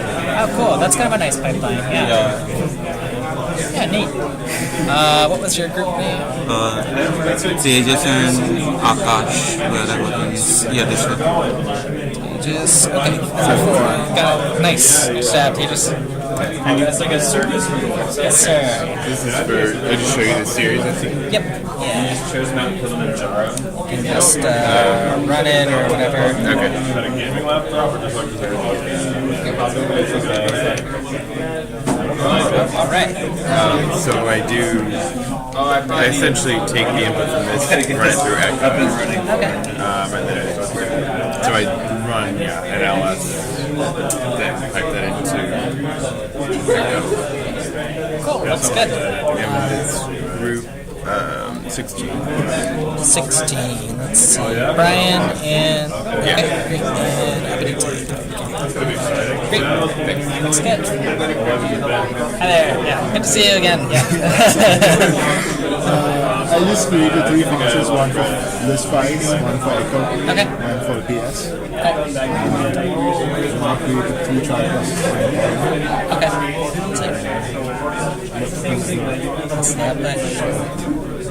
Cool. Like the family. And it's a long time. You don't like a family. That's good. Cool. What was your group last week? Vignesh. Alright, nice job, Vignesh. Okay. There. So the first I've done is the PS with 2 arguments, and then the other is like I've used curl to get a weather pattern, and then I've run one of the examples from the lab. So this is what I did. This is the PS. This is the weather for Boston today. It's gonna rain heavily tomorrow. Alright. That's a handy one. And this is the last assignment, the example. Okay, cool. So I make them run when I press an enter. It just waits for me to press the enter before running the second. Looks good. What was your... So this is 17. Yep. I'm actually getting better. Thank you. Great. Nice job. Well, how are you doing? So let's see. So I had I used like a while loop. Like I guess like I started off with like a command here, like with the host name, and then I used a while loop down here to change to like just like go through an array. Okay. So like the PWD lines over through L and then LS lines over F, and then let's see, just like it would print out down below like this. So like show your like the name. So yeah, and like the directory like this. Yeah. Okay, looks good. Okay. I see you and Ishin, group 5. Okay. Great. Thank you. Great. That's good. Alright, so I made 3 arrays, each containing, first I wrote a hello world program, and I called that object that I created from the program, and I passed in some parameters to that object. So like when it will execute, it will show like argument number 1 hello world. Oh yeah, that's nice. Have a nice day. And total number of arguments is 4. One is PWD I'm doing over here, and the third one is echo that I'm doing, normal echo.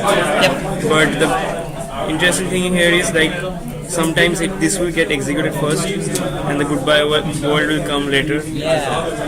So what's kind of, I guess it's kind of a pain in programming is output gets actually buffered, right? Okay.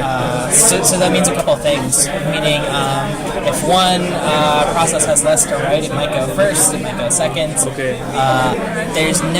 We haven't talked about concurrency yet. Right. But yeah, so output will switch things around. So is it like because I'm calling them differently here, or if I had within this I had called within one fork I would have called all of them, it would have been like linear? It would be linear if you had some sort of wins, I guess, because that would tell the parent, hey, wait here until this is done and don't do another fork. But yeah, so there's different strategies. Sometimes we want that behavior if there's no shared data. Sometimes we want it. So we'll talk about that. What was your group? It's I don't know. I didn't come across Mugdha. Mugdha's not here anymore? Not here. Okay. I know some of the people who are not here anymore. Okay. Let's touch base after class then. Yeah. All right, John. Hello. I hope we did this right. So we actually created 3 loop programs. Okay. And I'm just showing you loop 1. So loop 1 spawns loop 2, and then loop 2 spawns loop 3, and they just all have different sleeps. They're all sleeping. Okay.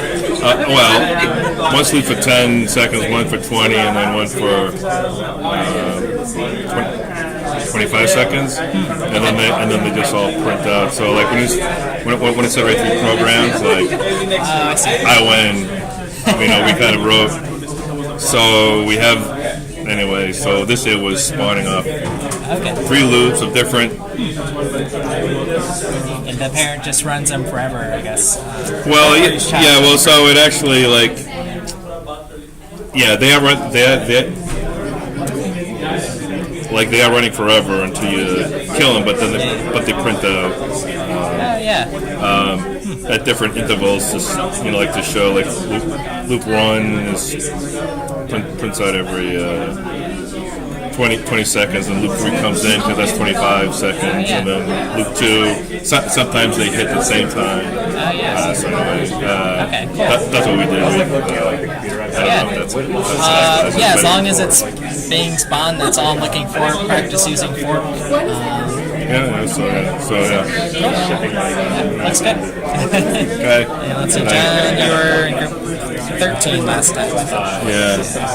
Is your partner here too, Mohan? Actually, so Amit and myself. Oh, you and Amit work together? Yeah. Oh, sorry, yeah. Group 9. Perfect. All right. Okay. All right, great. All right. Arnold and Ryan. Arnold and Ryan. Yep. Embarrassingly simple. Yep. Simple is fine. Yeah. So just running each program, so separate functions are just saying which thread it's on executes it. And we just removed like the exit code because since after execute runs it terminates the current process. Sure. Yep. And then the third one runs twice. Okay. Just we do another one. Cool. Looks good. Let's see. Arnold, what was your... Oh, 3. Gotcha. I've got the same problem. Okay, you guys are going together. Yep. Alright, hi guys. Yeah.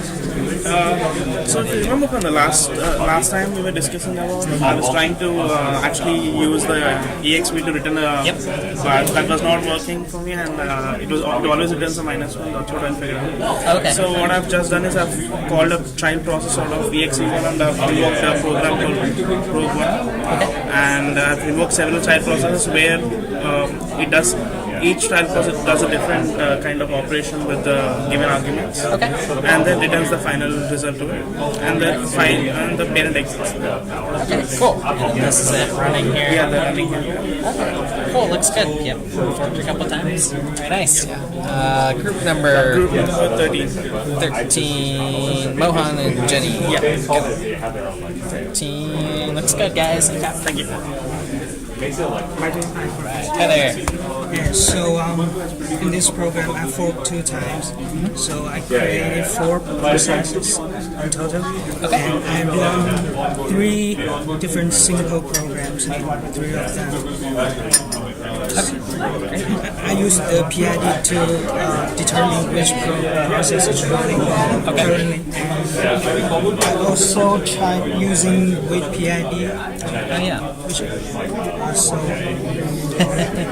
did you try it with let's see, wait PID on the specific process? Oh, okay, cool, yeah. So I made a specific order, so I run several times to determine whether it is right. So very nice, cool. Can you run it for me?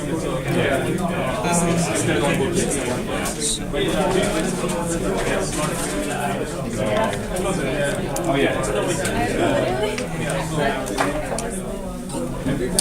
Sorry. Like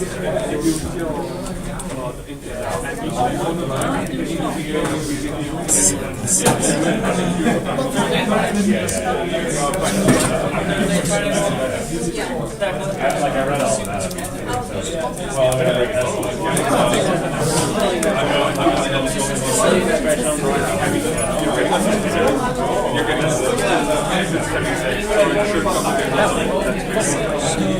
Prints it out and then it So second child runs first and grandchild runs second. Very nice. First child Grad. Looks good. Thank you. Group 14. 14. Bang and yes. You gonna hear? Good to go.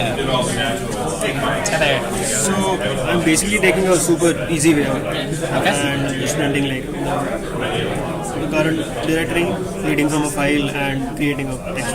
Okay. So sending my directory on the file and I have a text. Oh, okay. Very nice. That does the job. My group number is 6. 6. Also, regarding the current assignment. So the one command that we have to make. Yes. Yeah. So is like my version of the history command okay? Or that's a good one. Yeah. Oh, okay. Yeah, I like that one. Thank you. Let's see. You guys were in the. Oh, never mind. Yeah. Never mind. I just chose one's LS make jam echo. I had like 3 arrays and I just kind of like. It runs more than one time because they're multiple forks, but it just like this prints last, and then I have an echo high by. This is just a whole bunch of LSs that I tried to remake the high directory. Is that am I outside? Looks good. Yep. Group 7, you guys. Yep. Let's see, and Samanjit. Yep. I had mailed you in the morning, so about my situation, so I haven't heard back from the company yet.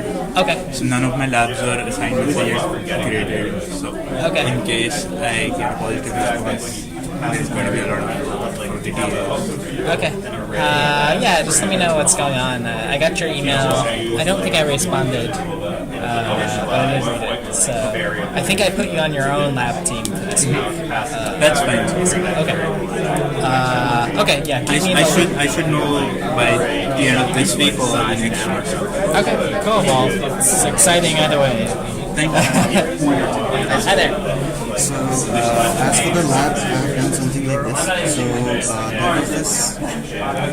Slightly changing it, maybe scheduler algorithm.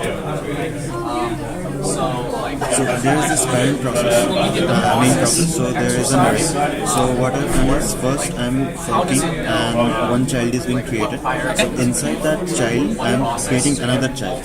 So what happens is that, so this is the grandchild. So this grandchild, what inside this, what is this happening? it is calling one method on this particular array. It's called removing the duplicate. So whatever duplicates items are there, it will be It might be interesting. Just push back all those duplicate elements to the last, and there is a global variable which maintains the current size. So if this changes changes the size variable. So after calling this function, the size variable will point to the till the unique elements. Okay. Okay. So and then let's see it in action here. Yeah. So okay, should I run or? Yeah. Let's see it run. Right. Okay. Sorry. So the executable file is FD. And this is what is happening. Inside parent, inside child, inside grandchild. So first these are removing the duplicates, and then from the middle child the elements are getting sorted, and finally inside the parent process what I'm doing is, after this sorting is being done, I'm doing a binary search. So it's like 3 levels back. So and I've used the wait function, so because the search can only be done after the sorting, right? So it waits for the sorting to be done, and then only it will and first it will wait for this grandchild to remove the duplicates, then the sorting is done, and then finally the binary search is done. So the element is yeah, that's pretty nice. Maybe I should make everyone do that. Cool. No. That's good. I won't tell them it's you. So at this time it was my partner I think dropped the course, so it was only me. So. Let's see, where were you? You dropped. This is lab. My name is Abhidipto Sengupta. I think it was 16. Oh, 16. Yeah. Okay, let's see. Oh, so 16. Brian is here somewhere.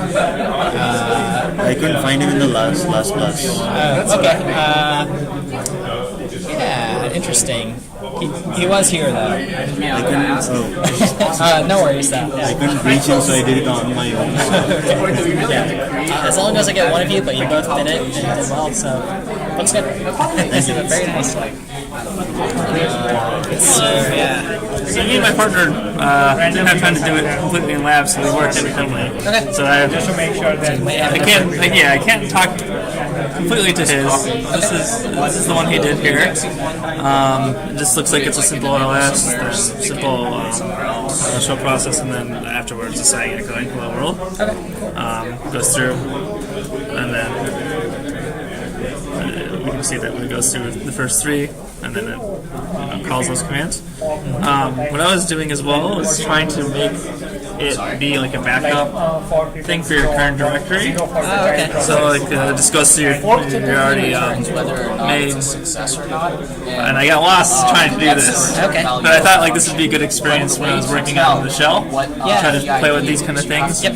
And so I started off. Sorry for the comments. I had set a backup folder, and then said this to get where the backup, where your current path was, and then it would do the rsync for even if there was a way, you could probably where your current path is, and then the backup, and then it would do the ls afterwards to see where it was. So I overwrote mine. Say, okay, this is child process 1, which whatever. Okay. Oh no. We'll see if it's happy.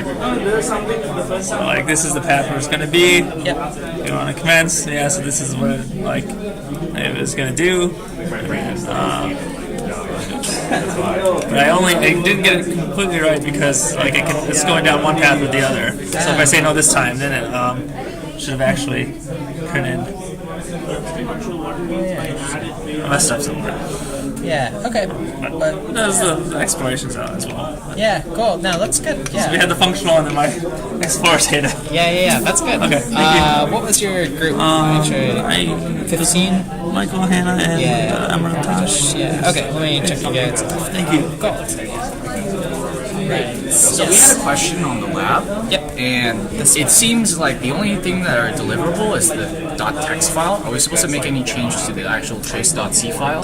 Yeah, so you'll need to modify trace.c to generate a new trace. I see. So if you take a peek at, let's see, the trace one,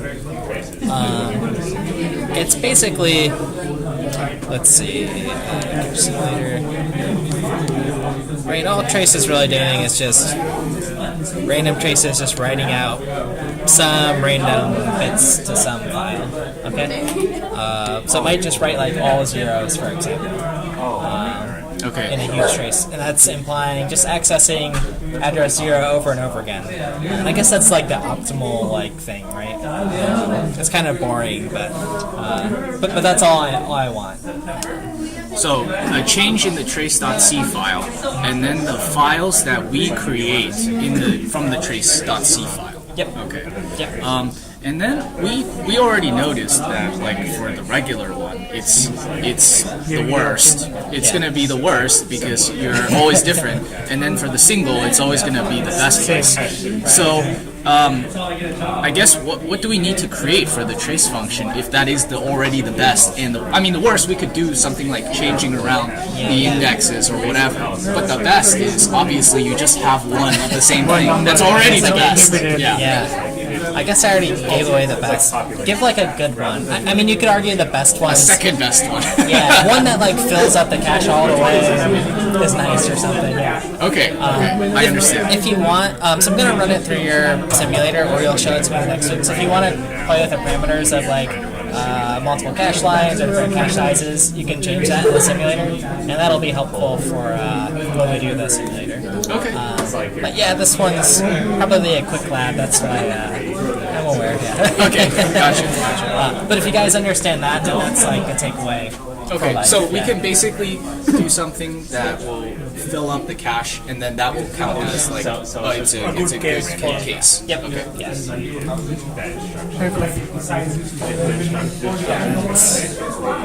Let's see. You showed me lab 5. Yep. Okay. Group 11. 11. Armin and David. Okay. So do you want to see the code or just see the code? Let's see. You can run it, and this is the actual code. And, that's good. By the time I've looked at about 10 of these, I see the same pattern. I can spot it in 3 seconds. So these are the 3 programs. One is running uname, one is running hostname and -i tag, so that gives the IP. And this is a list. Okay, cool. Yeah, looks good. And you're having your hours tomorrow? Yes, yeah. Let's see, so typically they're 3 to 5:30. I might, yes, 3 to 5:30. So where are these exactly? So they're in my office. CCS building? It's in, let's see, so this is kind of hidden, I guess. Nightingale Hall, let's see. Okay. So Nightingale Hall is pretty close to West Village. Yeah, building 31. Okay. It's on Forsyth. On Forsyth, yeah. Okay. Right across. Alright, great. Okay. You're gonna ask me questions about the shell, or? You said we need to meet till one sentence. Oh yeah, or that. Yeah. I'm ready for whatever you got. Cool. All right. Let's see. Are you waiting for me next? Okay. So I want to inform you that my lab partner, she has already dropped this course. Oh no. And we Okay. have assigned her to someone else, group 17, I guess. Group 17. Okay. She's gone. Yeah. Okay. Okay. Thank you for letting me know that. Because just now I got to know so in this program is a very ridiculously simple program. Okay. So I'm trying to call another program which is Hello. So Just run it first. So in that I am running. So I call with the exec. I call this, and then I'm using 2 fork programs to print the x values. Okay. Right. So there. I mean, I can also use this for. I mean, there was a global variable, so I'm using 2 forks to see the value. How is it changing? Sure. Yep. So they get their own value of x, and then Yeah, you mutate them. yeah. Okay. So let's go. Let's see. So last time you were partnerless with Vaishnavi. So I think 17. No, where's my name? I know that. Oh, Ritesh. Yep. Okay. Well, 12 last time. Okay. Perfect. Okay. That's good. Thank you. Hi there. Actually, Annie was my group partner. She already showed you her set of code. Oh, okay. So we worked on that also. And beforehand, I just was planning to revise my server-side application. So I used fork in that. Will that work? Because I had pushed that code beforehand, and then Annie and I started working on another set. Yeah, that should be fine. Yeah. That will work. So do I need to show you like? If Annie showed me, let me see. What group were you guys in? You were in group. I only need to see group 8. Group 8 I have checked off. So you can show it to me if you want. Otherwise, you're in the clear and you can work on the next. But it will still work, I hope, right? Because I didn't use pipe or anything. Yeah, it should be fine. Yeah. Great. Yeah, you're welcome. Because the way you read it, yeah, there's so many ways. Can I just ask for this assignment? Yeah. Yes. So, for the unfriendly one, yep, we just like swap that first, like back and forth, and that'd probably be unfriendly. But like that's it. That's fine.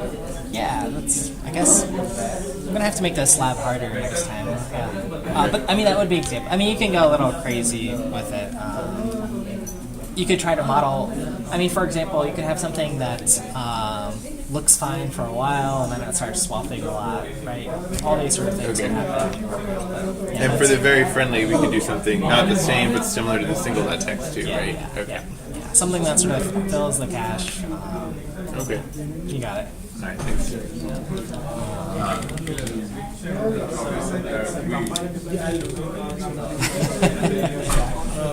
Mike, I think Bharadwaj had sent you a mail about meeting you on Thursday. Would it be possible? On Thursday? Project. Yes. Yes, you did. Yeah, I got that email. Thursday's probably fine. Let's see. Yeah, let's see. Let me. Thursday morning, does that work? Okay, let me respond now. 10. How about 10:30? Okay. Okay, yeah, I'm excited to hear you guys are interested. Excellent. So we discussed a few different approaches, but we wanted to know how much of it would actually be like we wanted to discuss with you whether that approach would actually work out as well as we think it does, because on paper the way we spoke about it seemed to work out. Okay. So we just wanted to have a discussion before we actually go forward in that direction. Yeah, and I think there will be some sort of pivoting, but that sounds like a good game plan. And let's see. So let's go with that. Let me put it in my calendar. If that time doesn't work, let me know. I have more time on Thursday. Okay, I've got you guys in there. Did you see the presentation? I haven't been watching yet. Have you been watching? I've been following the Nintendo, Sony. I've heard they've been like better this year than other years in the past. Nintendo was a bit disappointing. I was actually hyped for the Pokemon game, but it didn't turn out as well as I expected. As in, you played the previous game. Yeah. You know, even the wild Pokemon encounters, it's an actual battle. Here is just they just made it like Pokemon Go. So you just directly capture them. There's no battle with wild Pokemon. See, I don't like that. Yeah. So that is a bit of a huge disappointment. But if you capture it, you still get experience. It just doesn't make sense. That's not enough. Like I do Pokemon Go every once in a while. It's fun, but the batteries are a fun thing right on the handheld. So, okay. Well, yeah. So I'm definitely going to catch up on those this weekend probably. Is there anything? I heard the Sony one was really good. Sony was good. They had good games, but I liked Ubisoft also. Okay. They had Bones in. Skulls and Bones. It's a pirate-based game. But it was pretty good. I did see highlights on my feed about that. Yeah. So okay, Skulls and Bones. I'll watch. Yeah. Oh, that's cool. Do you know anyone who went to E3 at all? Chandan. Oh, Chandan. He did. I had seen him post. Right? Yeah. Okay. Yeah. I think he's doing an EA Sports or something. I think as a pro. He's at Blizzard. So yeah, he was really excited. I actually had him. I gave a little talk. I had him come with me to talk to other Northeastern students about how he got his internship, which is really cool. So cool. When are you graduating next year or next year? Okay. So as of now, like for the master's, we have to complete 8 subjects, right? So this will be computer systems is the 5th one. Okay. So if I go for a co-op in spring, then I'll be graduating by August. Okay, cool. So we'll have to, in the fall, we'll have to do sort of a co-op internship, or even sooner. If you're thinking about co-ops and stuff, we should start thinking about. Yeah, so like for CS, we have it in like cycle 1, cycle 2. Okay. So I'll actually be getting the access for new careers in school. So I'll be able to apply only in fall for next year. Okay. Well, we should still maybe look at gaming companies if that's something you're interested in. That's what I've been looking for. I'd been applying to many places, but I wasn't getting anywhere. So. Okay, yeah, keep applying.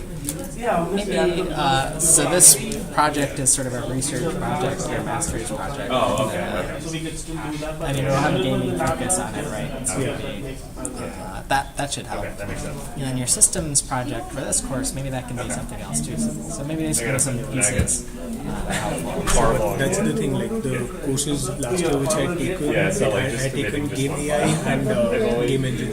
So I can actually create a two separate resumes. It's one specifically for the That'll help a lot. Cool, awesome. That's exciting. Alright, cool. Well, let's touch base on Thursday, not before. And thanks for, I'll be checking out E3.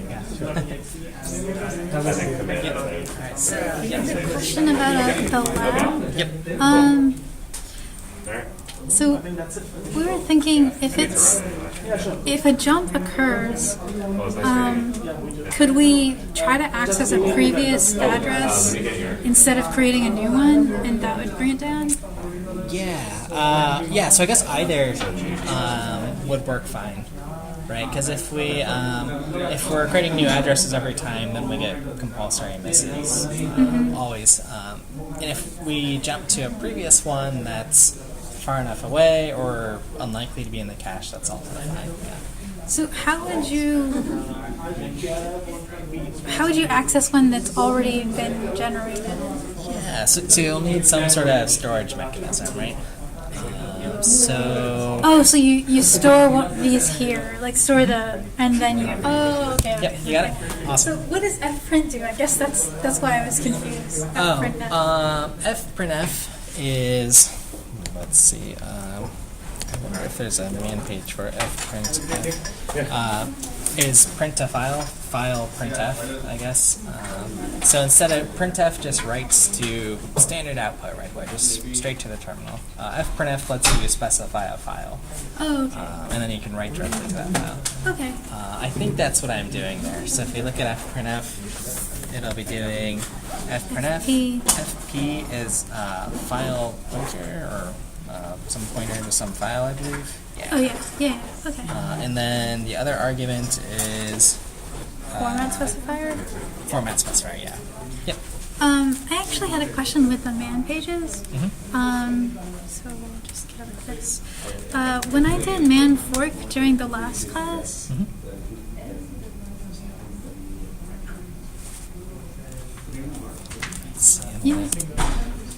You know what?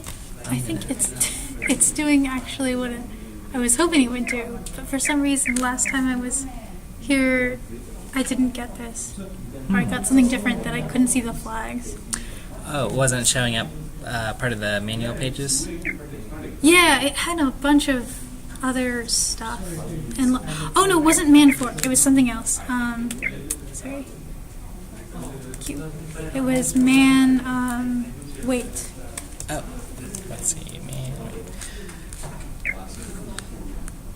And I found like way down at the bottom. Let's see, I'm going down here too. Oh, this is an example code here. I forget what we were looking at last week. But it was so. Is it? I guess we have the same. No, we don't. Let's see, I am on a different operating system here. If you're SSH10, it might be different. Okay, I mean, I guess, yeah. Okay, all right. I'll figure out because I just wasn't following what was going on in the last part of the class, but where. Oh, in last class at the end? Yeah, because I couldn't find the right part of the man page that we were looking at. But I can take a look at it later and figure it out. Okay. Was this while we were like debugging what exactly weight does or something? Yeah, the I lab. might have been moving fast. Oh, in the lab.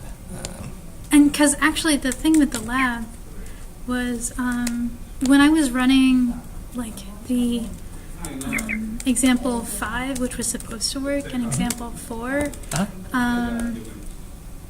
I would get this is the last thing it's supposed to print before the second to last thing. Oh, I see. So that could happen. We haven't talked about concurrency. We've sort of sprinkled in this idea of concurrency and multiprocessing. One tricky thing with printf is it's buffered. Okay, so what buffered means is it doesn't have to immediately print out, this always prints last right away. Just like it doesn't have to print out if I forked and did some command. So basically it writes once the buffer is full. And if this executes really fast and then this executes really fast, it might be sort of competing and trying to write this while this is sort of writing. Maybe it'll finish this sentence first while this one's still going and say, aha, we're at the end, and write first. So it's almost like a race where it's trying to fill its buffer with each character. Okay. Were the programs supposed to end, or because mine were just hanging? They were supposed to end. Let's see. So if I do an experiment, let's actually run this.